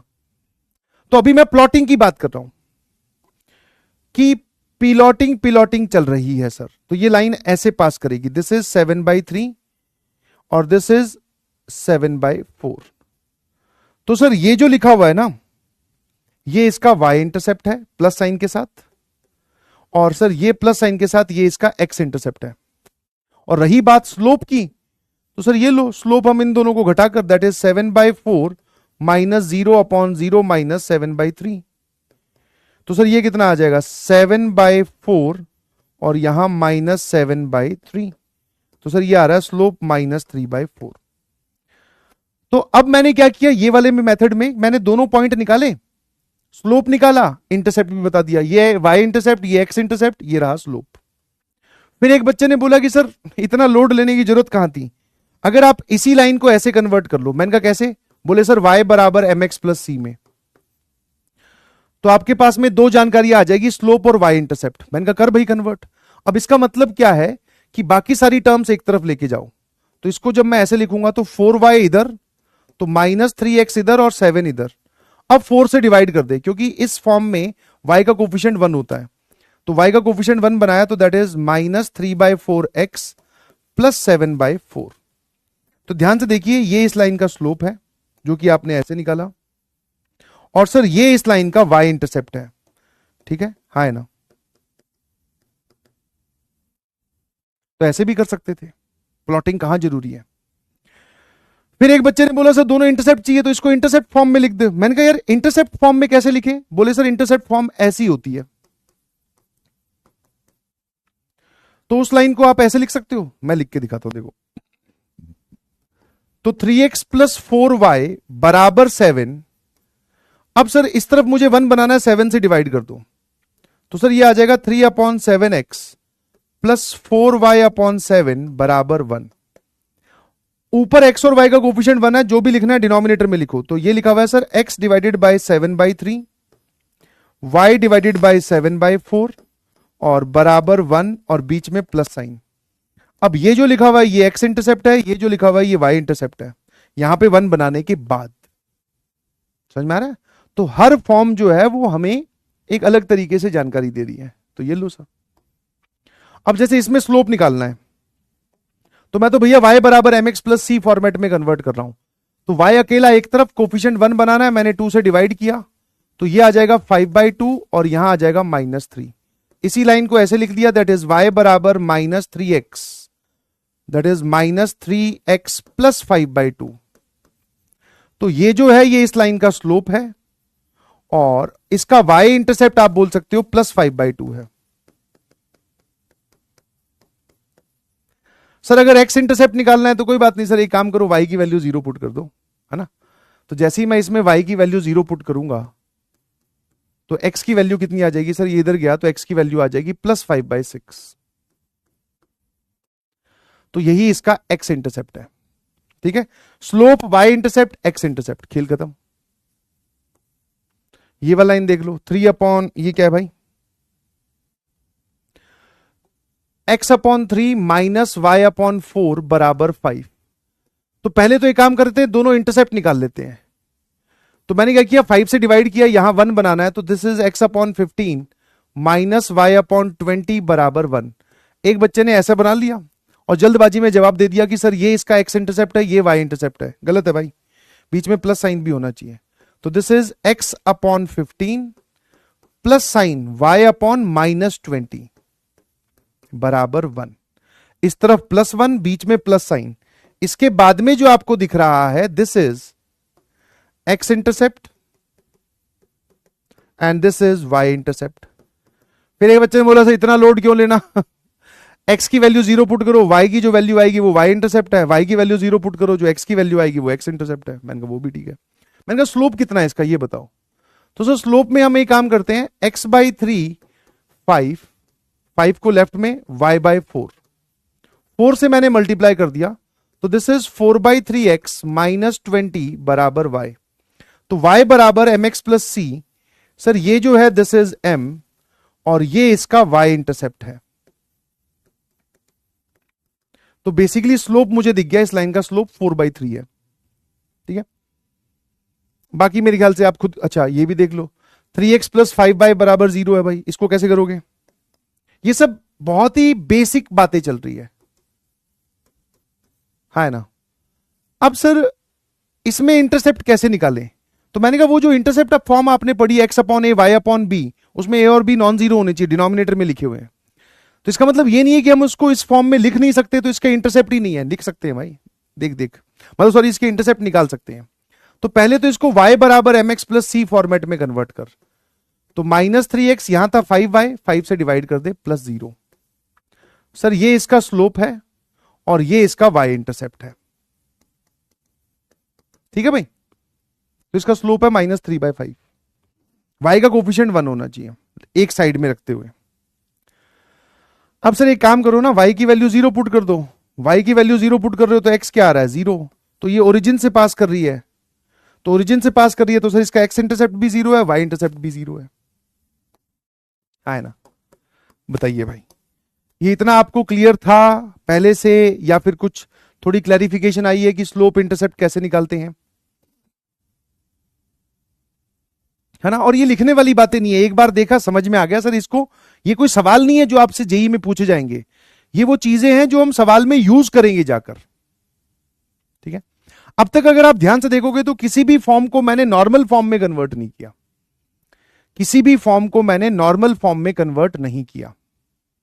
ठीक है, किसी भी फॉर्म को मैंने नॉर्मल फॉर्म में, मैं हर लाइन को आप जिस फॉर्म में बोलोगे उसमें ले जा सकता हूं, है ना। तो किसी भी लाइन को अगर नॉर्मल फॉर्म में लेके जाना है ना, जैसे मान लो ये पहले वाली लाइन है, इधर देखो, अब पहले वाली लाइन कौन सी है? 3x + 4y = 3x + 4y - 7 = 0। ये ठीक है। अब मैं इसको नॉर्मल फॉर्म में कन्वर्ट कर रहा हूं, और नॉर्मल फॉर्म कौन सी है दोस्तों? ये वाली, x cos θ + y sin θ = p। p is the distance from the origin that is positive. तो सर आप क्या करो, नॉर्मल फॉर्म में कन्वर्ट करने के लिए कांस्टेंट टर्म एक तरफ लेकर जाओ, x और y के कोफिशिएंट्स के स्क्वायर्स के सम के रूट से डिवाइड कर दो। x का कोफिशिएंट है 3, y का कोफिशिएंट है 4, तो इनके स्क्वायर्स के सम के रूट से डिवाइड कर दो।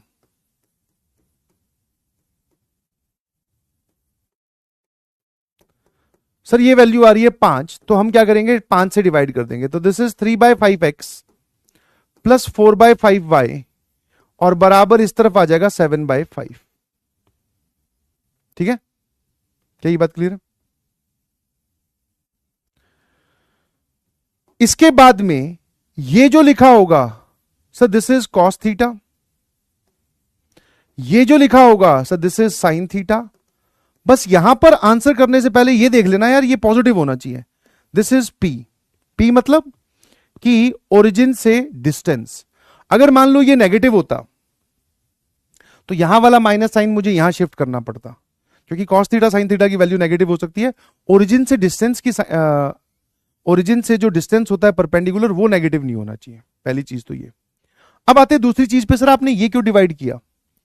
क्योंकि आप इस फॉर्म को लेकर जा रहे हो नॉर्मल फॉर्म में, x cos θ + y sin θ = p। Normal form में सर x का कोफिशिएंट होता है cos θ, और cos θ की वैल्यू -1 और 1 के बीच में होती है। आप इसी फॉर्म को नॉर्मल फॉर्म नहीं बोल सकते। आप क्या बोलोगे कि ये cos θ, ये sin θ है, और ये p है। चलो सर, ओरिजिन से डिस्टेंस 7 हो सकता है, बट sin θ की वैल्यू हमने तो कभी नहीं देखी कि 5 होती है, सॉरी 4 होती है। तो भाई साहब ये जो क्वांटिटी है, ये 1 और -1 के बीच में भी होनी चाहिए। तो इस पूरी क्वांटिटी को 1 और -1 के बीच में बनाने के लिए x और y के कोफिशिएंट्स के स्क्वायर के सम के रूट से डिवाइड कर दो। ठीक है, तो ये अपने आप नॉर्मल फॉर्म में कन्वर्ट हो गई। ठीक है भाई, आई hope you got my point. किसी भी लाइन को कन्वर्ट कर सकते हो आप नॉर्मल फॉर्म में। जैसे इस लाइन को कन्वर्ट करना है 3x की x/3 - y/4 = 5 है। तो एक काम कर, पहले तो एलसीएम ले ले। 4x - 3y बराबर इधर कितना आ जाएगा sir? This is 12 × 5 that is 60। अब x और y के कोफिशिएंट्स के स्क्वायर्स के सम का रूट, सर वो वापस से 5 आ रहा है, ठीक है। ये मत सोच लेना कि नॉर्मल फॉर्म में डिवाइड करने के लिए हमेशा 5 से ही डिवाइड करना है। वो बाय डिफॉल्ट दोनों एग्जांपल ऐसे निकल गए जिसमें एक्स और वाई के कोफिशिएंट्स के स्क्वायर्स के सम का रूट 5 आ रहा है। तो सर ये आ जाएगा 4/5 एक्स माइनस 3/5 वाई, और ये आ जाएगा +12। तो ये उसकी ओरिजिन से डिस्टेंस है, ये उस पे साइन की वैल्यू है, और ये कॉस की वैल्यू है। अच्छा एक बार बताओ, कॉस थीटा पॉजिटिव आ रहा है, साइन थीटा नेगेटिव आ रहा है, थीटा कौन से क्वाड्रेंट से हुआ? सर पक्का 4th क्वाड्रेंट से होगा। अब अगर आप इस लाइन को वैसे ही प्लॉट करने जाते, वैसे ही प्लॉट करने जाते मतलब कि एक बार आपने एक्स की वैल्यू 0 पुट की तो वाई आ रहा है -20, और एक बार आपने वाई की वैल्यू 0 पुट की तो एक्स आ रहा है सर 15।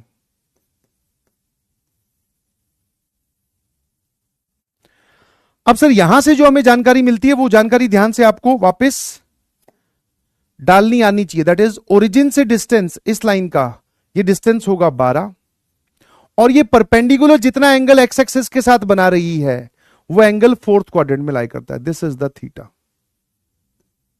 बिल्कुल सही सर, थीटा 4th क्वाड्रेंट में है तभी तो उस पे कॉस की वैल्यू पॉजिटिव और साइन की वैल्यू नेगेटिव आ रही है, ठीक है। तो ये नॉर्मल फॉर्म में कन्वर्ट करने का प्रोसीजर है, बट नॉर्मल फॉर्म इतनी ज्यादा यूज नहीं होती। अगर आपको नॉर्मल फॉर्म कम समझ में आए तो घबराने की जरूरत नहीं है, ठीक है। वैसे सारा समझ में आना चाहिए भाई, ध्यान रखना। चलिए फटाफट ये रैपिड फायर राउंड है, खेलना स्टार्ट करो, और तब तक आपकी कुछ डाउट है तो प्लीज पूछिए। चैट ऑन कर रहा हूं और हर केस में आपको लाइन की इक्वेशन बतानी है। शुरू हो जाओ फटाफट, ये फटाफट फटाफट रफ कॉपी में निकालिए, हर लाइन का मतलब हर सवाल का जवाब लिख दीजिए।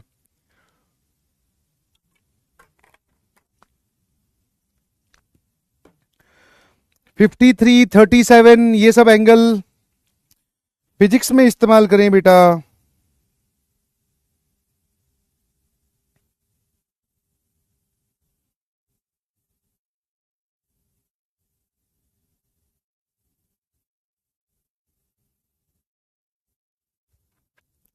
ठीक है, हाँ है ना?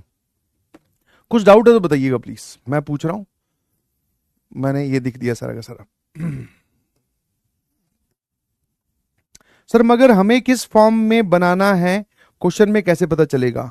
वो आपसे अगर स्लोप पूछ रहा है तो उसको स्लोप इंटरसेप्ट फॉर्म में कन्वर्ट कर ले। आपसे पूछा क्या है वैसे समझ में आएगा, एक बार सवाल कर फिर समझ में आएगा ना। जैसे मैं सवाल में जाके कुछ सॉल्व करूं फिर तू सोचना कि सर आपने उस फॉर्म में क्यों नहीं लेके गए, ठीक है। सर सेकंड एग्जांपल में क्वाड्रेंट 3rd में भी हो सकता है, 4th क्वाड्रेंट ही क्यों? केशव शर्मा जी कुछ बोल रहे हैं, सेकंड एग्जांपल में 3rd क्वाड्रेंट में भी हो सकता है। अरे मैंने इस लाइन को, अच्छा 3rd क्वाड्रेंट में कॉस थीटा पॉजिटिव और साइन थीटा नेगेटिव होता है। अरे भाई ये पॉजिटिव और ये नेगेटिव सिर्फ 4th में होता है बेटू, ऐसे मत कर, ठीक है। हाँ लड़कियां भी इस बैच में ऐसे डाउट पूछेगा लड़कियों क्या सोचेंगी कल को। If a point don't have any length then how infinite points can form line? That is the power of infinity, है ना? That is the power of infinity. Sir vector से पी वाला, वेक्टर से पी वाला ये नहीं समझ में आने वाला। सर अभी मैं सभी तरीके से निकाल सकते हैं ना? बिल्कुल सभी तरीके से निकाल दे बेटा, कुछ भी कचरा अंदर नहीं रहना चाहिए। The line passing through 4, -3 and making an angle of 150 degree with positive direction of x axis। जल्दी से मुझे बताओ कि स्लोप कितना हो जाएगा? सर स्लोप हो जाएगा tan of 150 डिग्री, और tan of 150 डिग्री कितना होता है सर? 90 + 60 माइनस cot 60 डिग्री, और cot 60 डिग्री होता है सर -1/√3, है ना? कैसा लगा? तो सर हमारे पास में ये रहा पॉइंट और ये रहा स्लोप।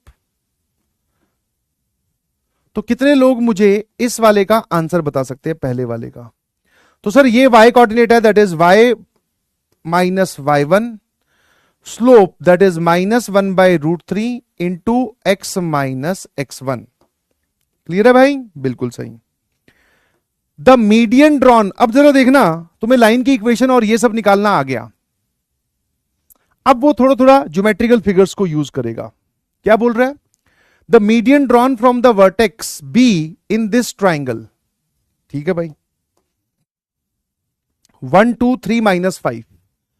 सर एक है 1 2, बी है 3 -5 और सी है -2 -6। तो ठीक है सर, एक हमने डायग्राम ड्रॉ कर लिया, रफ डायग्राम बड़ा जरूरी होता है। वर्टेक्स बी यहां ले लेते हैं 3 -5। सर वर्टेक्स ए यहां ले लेते हैं 1 2 और ये ले लेते हैं -2 -6। वो बोल रहा है इस लाइन की इक्वेशन बताओ। अच्छा, और सर मीडियन क्या करती है? सामने वाले पॉइंट, सामने वाली साइड को बाइसेक्ट करती है। बता सकते हो? हाँ बहुत ही आसान है यार, इसमें क्या है ना? ये दूसरे वाला पार्ट है। तो सर ये वाला पॉइंट बता दो आप। मैंने कहा ये इन दोनों का मिड पॉइंट है, जरा बताना कितना हो जाएगा। -2 + 1 -1/2, 2 + -6 -4/2 -2। तो सर हमें इस लाइन की इक्वेशन चाहिए। तो इस लाइन की इक्वेशन अगर चाहिए तो स्लोप भी निकाल लो इसका। अच्छा, इसका स्लोप कैसे निकालोगे? y कोऑर्डिनेट का difference, that is -2 -5 divided by x coordinate का डिफरेंस। ये लो सर, तो ये +5 -2 दैट इज 3 और ये आ जाएगा सर कितना? -7/2। तो सर ये आ रहा है -6/7 इस लाइन का स्लोप। अब हमें इस लाइन का स्लोप पता चल गया और इसके ऊपर लाई करने वाले दो दो पॉइंट पता है, तो इस लाइन की इक्वेशन हम लिख देंगे सर y -(-1) बराबर slope into x -(x1). y minus y minus of y1, y minus y1 slope m x minus x1। x1 y1 मैंने ये लिया है। आपके मन में डाउट है कि सर x1 y1 हम ये लेंगे तो अलग जवाब आएगा, यही इक्वेशन आएगी बेटा लाइन की। तो मीडियन की इक्वेशन भी लिख दी भाई, है ना। Line having x and y intercept -3 and 7 respectively. Sir ये तो बहुत सिंपल है कि अब की बार आपको दोनों इंटरसेप्ट दे रखे हैं और हमें इंटरसेप्ट फॉर्म पता है। तो x/x intercept plus y/y intercept बराबर 1। ये लो सर, ये इस लाइन की इक्वेशन होगी। तो यहां पर इंटरसेप्ट फॉर्म काम में आ गई भाई, यहां पर जो है वो इंटरसेप्ट फॉर्म काम में आ गई। अब तू वापस वहां जाए कि सर 1.0 -3,0 और 0,7 से ये लाइन पास करेगी, फिर मैं स्लोप निकालूंगा, लाइन की इक्वेशन निकालूंगा। तो यही काम करके तो हम ये ड्राइव करके लाए थे। तो थोड़ा यूज कर ले, वरना आप किसी भी मेथड जाइए, लाइन की इक्वेशन यही है। Line whose initial ordinate is -5 and having equal intercept. तो जिस लाइन के इंटरसेप्ट बराबर होते हैं, ये जानकारी काम आती है बेटा स्लोप देने के, दैट इज इस लाइन का स्लोप -1 है। जिस लाइन के इंटरसेप्ट बराबर होते हैं, लाइन हैविंग इक्वल इंटरसेप्ट्स, ये रहा लाइन हैविंग इक्वल इंटरसेप्ट्स, ठीक है हाँ है ना। वैसे उसको यहां पर लिखना चाहिए कि वो इक्वल नॉन जीरो इंटरसेप्ट की बात कर रहा है, बट कोई बात नहीं, आजा भाई।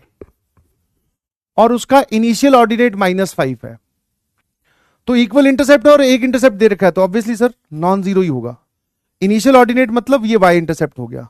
तो चौथे की अगर मैं बात करूं तो स्लोप हो गया -1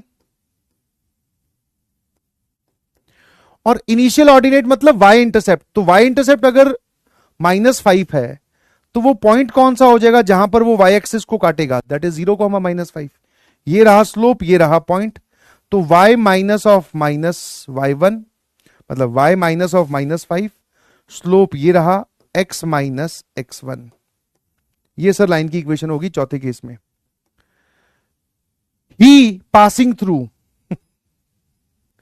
ही के बाद में पहले भाई यहां पे एक टी भी था, भैया उस टी को खा गए, या लाइन लिखना चाह रहा होगा शायद,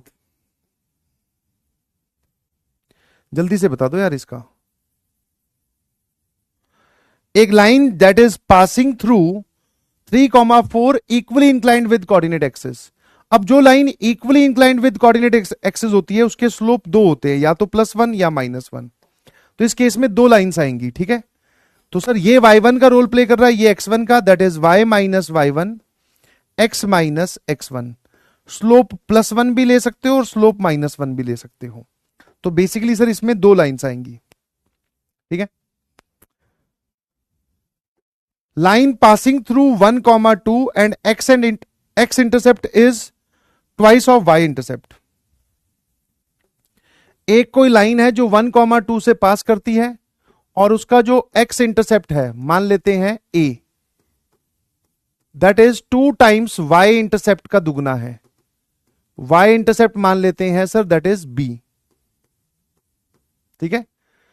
तो मतलब सर ये आपको जानकारी दे रखी है कि a जो है वो 2b के बराबर है और 1,2 से पास करती है। तो बता दो अब किस फॉर्म में आप लिखना चाहते हो। तो सर बहुत सिंपल सी कहानी है, जब हमें दोनों इंटरसेप्ट दे रखे हैं तो दोनों इंटरसेप्ट दे रखे हो तो डायरेक्टली आप इंटरसेप्ट फॉर्म में चलो। तो x upon a y upon b बराबर 1, ठीक है भाई। ये मैंने वो लाइन मान ली जिसका x इंटरसेप्ट ये रहा, y इंटरसेप्ट ये रहा। अब सर ये लाइन जो है 1,2 से पास करती है। ये कोऑर्डिनेट ज्योमेट्री में यूज होने वाली सबसे बड़ी कंडीशन है या सबसे ज्यादा यूज होने वाली कंडीशन है कि एक लाइन या एक कर्व किसी पॉइंट से पास करता है तो वो पॉइंट उसको सेटिस्फाई करना चाहिए। तो x की जगह 1 और y की जगह 2। और साथ में सर आपने ये इंफॉर्मेशन भी दे रखी है भाई, तो लो भैया। तो सर यहां पे एक काम करते, a की जगह 2b पुट कर देते हैं। तो 1/b दैट इज 1/2 प्लस 2 कितना हो जाएगा 5/2,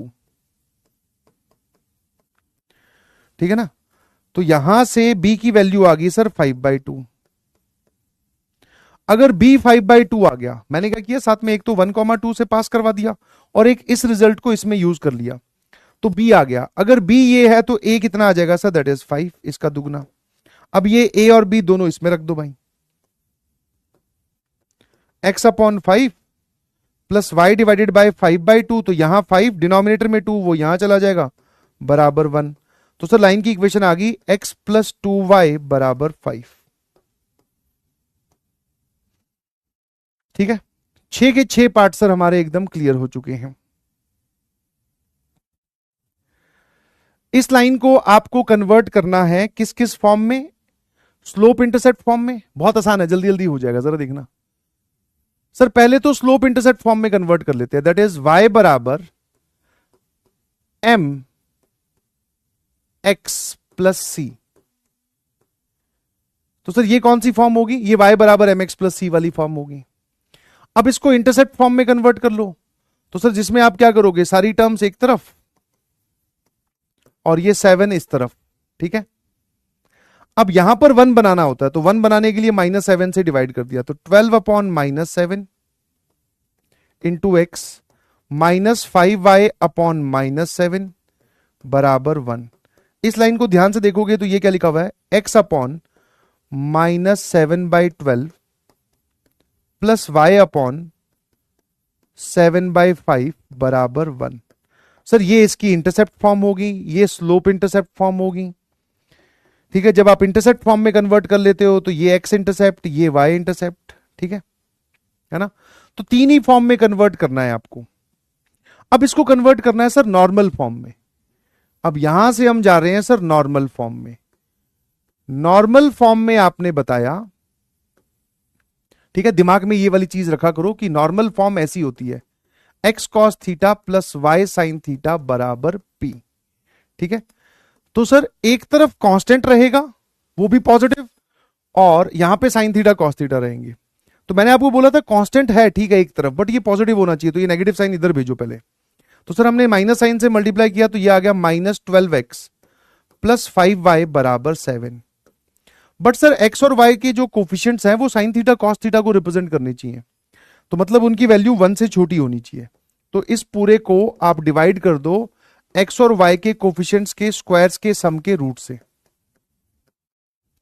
सर ये वाली पूरी वैल्यू आएगी 13।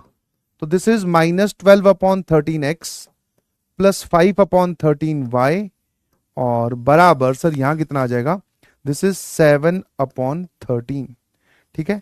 अब ये आपके पास में नॉर्मल फॉर्म में कन्वर्ट हो गई जिसमें आप बोल सकते हो कि सर ये वैल्यू जो है दिस इज कॉस थीटा, और ये वाली वैल्यू जो है sir this is sine theta, और ये जो है ये वैल्यू है पी।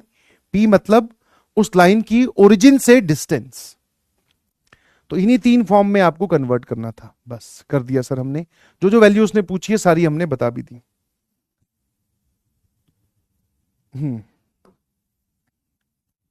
अगला सवाल, डायग्राम बनाइए फटाफट, आगे बढ़ते हैं, है ना। क्या बोल रहा है सर?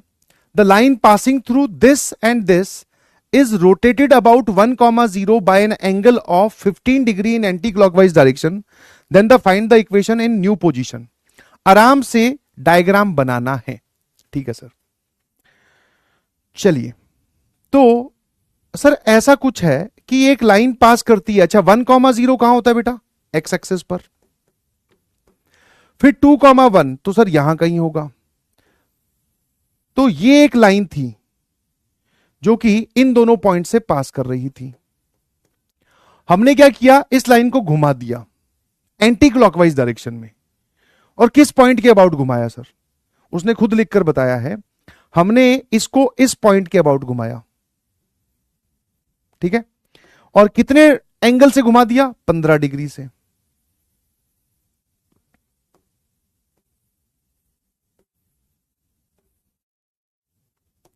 तो हमने इस लाइन को पकड़कर यहां से यहां ले गए और 15 डिग्री इसमें और घुमा दिया। अब वो इस लाइन की इक्वेशन चाहता है। तो जब मैं इस ऑरेंज वाली लाइन की बात करता हूं तो मुझे उसके ऊपर एक पॉइंट तो दिख रहा है, ये 1,0 अभी भी ऑरेंज वाली लाइन पे है। अब सर एक चीज और चाहिए, दैट इज स्लोप। और सर स्लोप क्या होता है? The angle made by any line with positive direction of x axes. ये पूरा एंगल पता चल जाए तो सर इस पे हम tan थीटा निकाल लेंगे। स्लोप आ जाएगा, ये रहा पॉइंट। पॉइंट स्लोप फॉर्म से हम इसकी इक्वेशन लिख देंगे। मतलब आधी अधूरी इक्वेशन तो आप लिख ही सकते हो कि y माइनस y1, ये y1 है, स्लोप x माइनस x1। इतना पार्ट तैयार है, बस स्लोप बचा है। तो मैंने कहा यार देखिए, पूरा एंगल पता करने के लिए हमें सिर्फ इतना एंगल जानना है, ये क्या होगा, है ना। तो ये थीटा निकाल सकते हो क्या? हाँ सर। पहले आप इस लाइन का स्लोप बताओ। तो सर इस लाइन का स्लोप हो जाएगा y कोऑर्डिनेट का डिफरेंस अपॉन x कोऑर्डिनेट का डिफरेंस, m आ रहा है 1। तो कितने लोगों को दिखाई दिया कि सर थीटा हो जाएगा 45 डिग्री। कि एक लाइन का अगर स्लोप 1 आ रहा है और वो भी प्लस का, तो पक्का थीटा 45 डिग्री होगा। तो ये जो ऑरेंज वाली लाइन है ये कंप्लीट एंगल कितना बना रही है सर? 75 degree, sorry 60 degree. तो सर इस स्लोप की वैल्यू क्या हो जाएगी sir? That is tan 60 degree. और tan 60 डिग्री बोले तो सर ये कुछ और नहीं, tan 60 डिग्री होता है सर √3 x माइनस 1। ठीक है, सिंपल सा डायग्राम बनाया, आंसर लिख दिया सर। आई डोंट थिंक कि कोई दिक्कत होगी किसी को। इसी का ये एकदम बोलते हैं ना डिट्टो एग्जाम्पल, ये नहीं, ये भी नहीं, ये वाला, ये एग्जाम्पल आप घर से सॉल्व करके आएंगे। This is your homework. आराम से देखना कौन किसको घुमा रहा है, कितना घुमा रहा है, कैसे घुमा रहा है।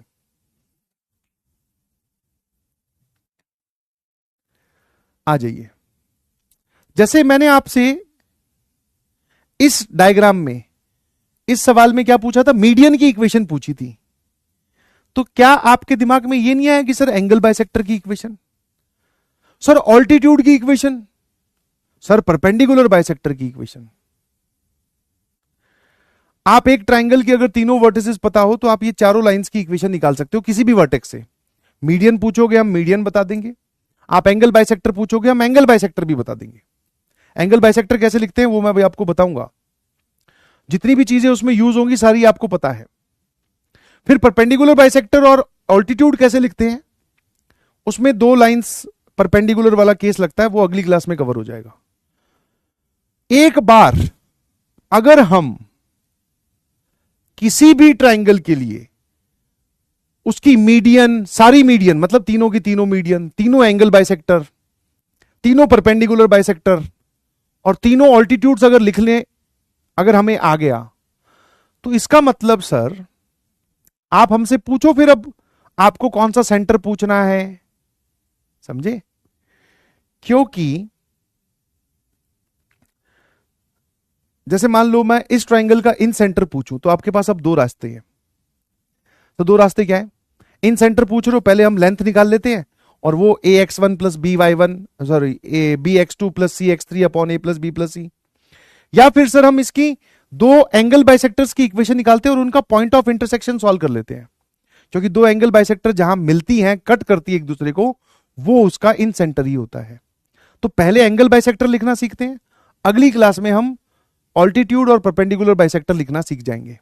मीडियन हमें लिखना आता ही है सर। अब एंगल बाइसेक्टर कैसे लिखें ये बताओ। जैसे आईआईटी जेईई 2001 का सवाल नहीं है, 2011 का सवाल है ना। तो इसमें आपको एक ट्राइंगल दिया गया है, ठीक है भाई। Then the equation of the bisector of the angle P Q R, जो पी क्यू आर एंगल है उसके बाइसेक्टर की इक्वेशन बताओ। एक रफ डायग्राम बना लेते हैं,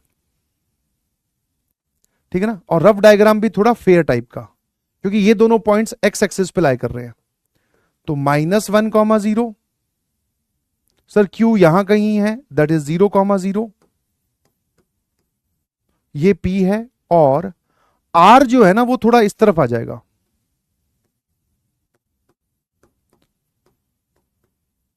ठीक है। तो दोस्तों ये बन गया हमारे पास में ट्राइंगल। अब इसमें हमें कौन से एंगल की एंगल बाइसेक्टर लिखनी है? The bisector of the angle P Q are. P Q are मतलब सर ये वाला जो पूरा एंगल है इसको बाइसेक्ट करने वाली एंगल बाइसेक्टर। अच्छा, तो मैंने कहा देख यार ये है एंगल बाइसेक्टर, इसकी मुझे इक्वेशन चाहिए। अब एंगल बाइसेक्टर है तो एक लाइन, सुनते जाना ध्यान ध्यान से कहानी की तरह। अब आपको यह फील भी आ जाएगी कि सर कोऑर्डिनेट ज्योमेट्री को प्रोसीजरल क्यों बोलते हैं। सर एंगल बाइसेक्टर एक लाइन है, हमें उसका स्लोप और उसके ऊपर एक पॉइंट चाहिए। तो अगर ये पी क्यू आर की एंगल बाइसेक्टर है तो पॉइंट क्यू से तो पास करेगी करेगी। सर पॉइंट वाला काम खत्म हो गया, अब बचा सिर्फ स्लोप। या फिर आप ये भी बोल सकते हो कि अगर हमें उस लाइन के ऊपर दो पॉइंट्स मिल जाएं तो मजा आ जाएगा। मैंने कहा बहुत बढ़िया। कितने लोग मुझे ये वाला पॉइंट बता सकते हैं? हाँ, वो फालतू बकवास नहीं करनी है कि सर इन दोनों का मिड पॉइंट ये होगा, ना ना ना, वो सब नहीं है। ये कोई मीडियन थोड़ी है, ये एंगल बाइसेक्टर है। हाँ सर, हमें ये पता है कि एंगल बाइसेक्टर एक थ्योरम होती है जिसमें अगर आप किसी भी एंगल की एंगल बाइसेक्टर निकालते हो और वो सामने जाकर डी पर इंटरसेक्ट करती है तो B D upon D C, this upon this is this upon this, sides containing the angle, है ना। तो सर यहां से हमें रेशो पता चल जाएगा। एक बार अगर मुझे ये रेशो पता चल गया तो मैं सेक्शन फॉर्मूला लगा के ये पॉइंट निकाल लूंगा। एक बार मुझे ये पॉइंट पता चल गया तो मैं इस लाइन की इक्वेशन निकाल दूंगा, क्योंकि उस सफेद वाली लाइन जो कि एंगल बाइसेक्टर है उस पर मुझे दो दो पॉइंट दिख रहे हैं। शुरू हो जाओ। तो सर हमें क्या करना है, पहले ये वाली लेंथ निकालनी है। तो मैंने कहा यार ये वाली लेंथ कितनी हो जाएगी, 3 में से 0 का स्क्वायर दैट इज 3 का स्क्वायर 9, और इसका स्क्वायर कितना हो जाएगा 27। तो 27 प्लस 9 सर ये हो जाएगा 36। 36 का जो रूट होता है सर ये लेंथ आ गई 6, और ये वाली जो लेंथ आएगी सर ये लेंथ आएगी 1। तो एंगल क्यू पर बनने वाली, एंगल क्यू को बाइसेक्ट करने वाली जो एंगल बाइसेक्टर होगी वो सामने वाली साइड को किस रेशियो में डिवाइड करेगी, that is sides containing the angle में। दिस इज 6:1, है ना। अच्छा, तो मुझे क्या आप ये पॉइंट एम बता सकते हो? सर ये लो पॉइंट एम, मतलब ये वाली बात कर रहे हो आप। आर ये रहा 3:3,3 और P ये रहा -1,0, और सर ये वाला पॉइंट है दैट इज 6:1 रेशियो में डिवाइड कर रहा है। मैंने कहा शुरू हो जा भाई, इंटरनल डिवीजन सेक्शन फॉर्मूला। तो 1 × 3 6 × -1, तो 3 - 6 अपॉन इन दोनों का सम दैट इज 7। तो सर ये वाला पॉइंट आ जाएगा -3/7। सेक्शन फॉर्मूला लगाइए कॉपी में अपनी, 6 × 0 1 × 3√3 अपॉन 7, तो दिस इज 3√3 अपॉन 7। ठीक है सर। तो आपको ये पॉइंट पता चल गया। अब एक काम करते हैं सर, स्लोप निकाल लेते हैं। कौन सी लाइन का स्लोप? इस लाइन का स्लोप। तो ध्यान रखना, ये वाला पॉइंट दिख रहा ना, यही पॉइंट ये है। तो y कोऑर्डिनेट का difference that is 3√3 upon 7 minus 0 upon x coordinate का डिफरेंस -3/7 माइनस 0। तो सर ये वाला पूरा कैंसिल करने के बाद में ये आएगा स्लोप सर -√3। तो इस लाइन का स्लोप आ गया बेटा -√3। ये इस पॉइंट से पास कर रही है। चाहो तो आप इस पॉइंट को भी यूज कर सकते हो, बट सर आसान वाला यूज करेंगे ना। तो हमारी लाइन की इक्वेशन क्या हो जाएगी? दैट इज y -0 स्लोप -√3 और x -0।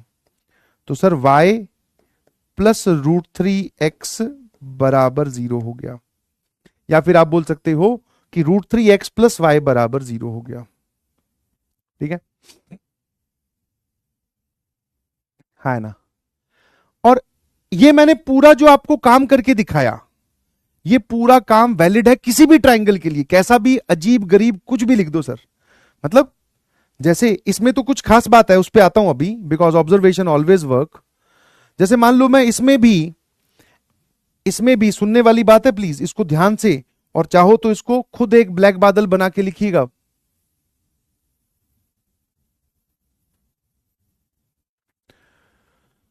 कि मैं अगर आपसे 2 मिनट लूंगा ताकि ये वाला पार्ट क्लियर हो जाए, और ये आईआईटी जेई में सब्जेक्टिव जब आईआईटी होती थी तब ये सवाल पूछे जाते थे। अब मैं आपसे एंगल सी पर बनने वाले एंगल बाइसेक्टर की इक्वेशन जानना चाहता हूं।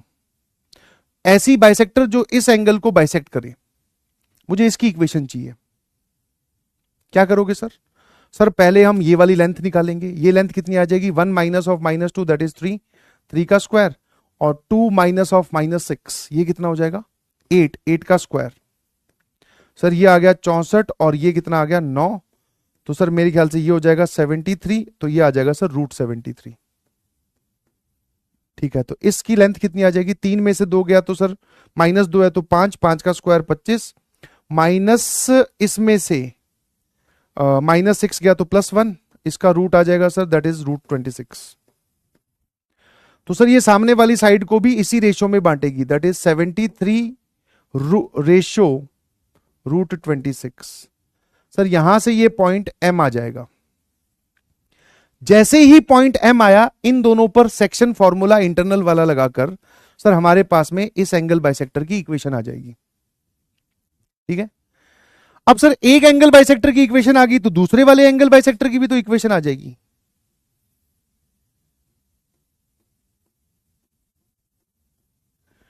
है ना, सेम तरीके से। और जब दो एंगल बाइसेक्टर जहां मिलते हैं सर, वही तो इन सेंटर होता है। बट हम इन सेंटर निकालने के लिए इतना लंबा प्रोसीजर यूज नहीं करते, क्योंकि सर ऑलरेडी आप लेंथ निकाल ही रहे हो तीनों साइड्स की। तो हम वो ax1 by1 ax1 bx2 cx3 वहां से गेम खेल देते हैं। वो थोड़ा हमें नजदीक पड़ता है या आसान पड़ता है। बट मैंने आपको एक चीज बोली थी कि ऑर्थो सेंटर और सर्कम सेंटर वाले फॉर्मूले याद रखो, बट कभी यूज मत करना, क्योंकि उनके लिए हम प्रोसीजर यूज करते हैं जो कि नेक्स्ट क्लास में देखेंगे। ठीक है, तो आप ऐसे निकालोगे। अब आते हैं sir back to this question again.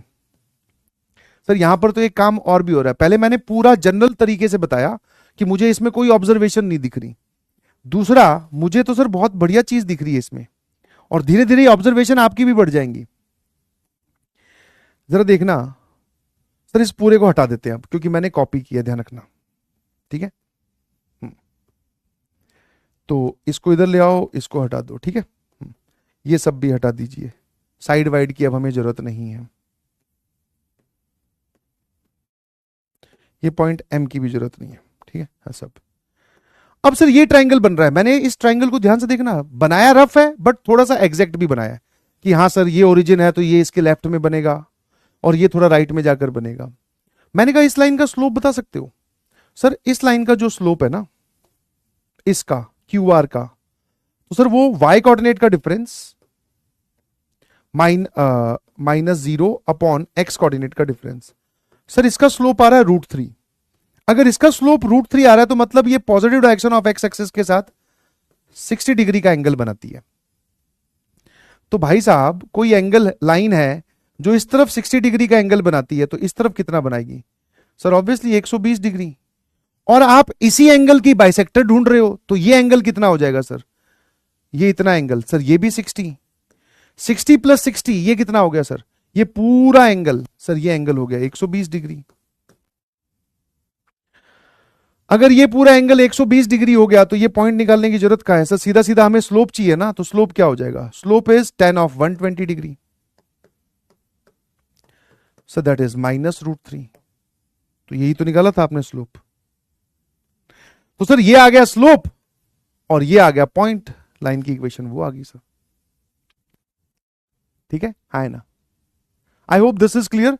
तो ये ऑब्जर्वेशन वाली चीज भी मैंने आपको बता दी कि मुझे तो इस लाइन की इक्वेशन चाहिए, तो मुझे ये वाला पूरा एंगल चाहिए, जिसके लिए मैंने ये वाला एंगल आधा निकाला, तो वो 60 निकल के आया, बढ़िया निकल के आया सर। ठीक है, और साथ में प्रोसीजर जानना भी जरूरी है। क्यों? क्योंकि वो सारे प्रकार के ट्राइंगल्स के लिए वैलिड होता है, ऑब्जर्वेशन तो कहीं कहीं लगती है। अभी सर इस पॉइंट को उठाकर इस पॉइंट को पी को यहां ले चलो और फिर एक ऐसा ट्राइंगल बना दो और फिर सेम चीज पूछो, तो फिर उसमें ऑब्जर्वेशन काम नहीं करेगी, फिर उसमें वो प्रोसीजर ही काम करेगा जो आप इसके मेथड 1 में लगा के आए हो। आई hope you got my point. चलिए जी, अब कोई डाउट है तो पूछिए, आज के लिए इतना बहुत है।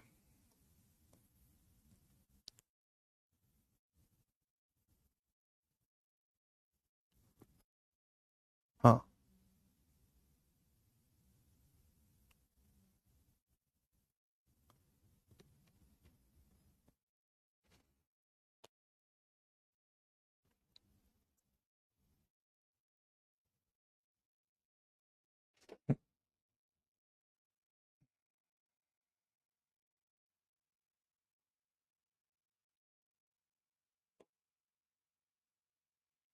अगली क्लास में देखना। चलो खेल शुरू किया जाए, जोरदार तालियों से स्वागत कीजिए। हाँ, कोऑर्डिनेट ज्योमेट्री आसान है भाई, आसान है, बिलीव मी। आपको धीरे धीरे ये बात खुद एहसास हो जाएगी। और अगर कहीं पे मुश्किलात है तो वो ये रहे, वो सारे मैं छांट छांट के ले आया। AI EEE पुराने टाइम पे जेई मेंस को बोलते थे, 2012 में ये वाला सवाल आया था, ये सब आप कर चुके हो। फिर जेई मेंस 2015 में ये क्वेश्चन आया था। ये पॉइंट्स गिनने से पहले एक बार बैगर्स मेथड सोच लीजिएगा प्लीज। बैगर्स मेथड में आपको एक लेटेस्ट पॉइंट वाला सवाल करवाया था, ये वही सवाल है। इसलिए लिख देता हूं क्योंकि कुछ लोगों को क्या है, सीधा सीधा डाउट पूछने की आदत है, बोले पॉइंट देगा सर समझ में नहीं आया। सर ये हम जानते हैं, कर लेंगे। ऑर्थो सेंटर सेंट्रॉइड दे रखा है, कुछ डिस्टेंस वगैरह पूछिए, ONGC रूल लगा रहा है। फिर सर ये थोड़ा सा खतरनाक हो गया, IIT JEE 1988 में पूछा गया था कि अगर एक ट्राइंगल के, इस पे कल डिस्कशन कर लेंगे, ठीक है, इस पे कल डिस्कशन कर लेंगे, घबराओ मत। Incentre of the triangle, तीनों वर्टिसेस दे रखे, इन सेंटर बताओ, IIT JEE 2000 स्क्रीनिंग का सवाल। The locus of the point such that sum of its locus पूछा है। ये आज जो सवाल करवाए थे कि भाई अगर एक पॉइंट किसी पैरामीटर पे डिपेंड कर रहा है तो उस पॉइंट का लोकस क्या होगा, तो एलिमिनेट द पैरामीटर। ये बढ़िया सवाल है 1998 का। फिर ये दोनों भी देख लेना भाई क्या सवाल। अच्छा ये रहा, the vertices of the triangle this this and this, the equation of the bisector of the angle ABC। अभी अभी जो बताकर आया हूं कि एक ट्राइंगल में किसी भी एंगल की बाइसेक्टर कैसे लिखते हैं, उसका सवाल ये रहा भाई। आज घर पर जाकर ही इसको निपटा दीजिएगा।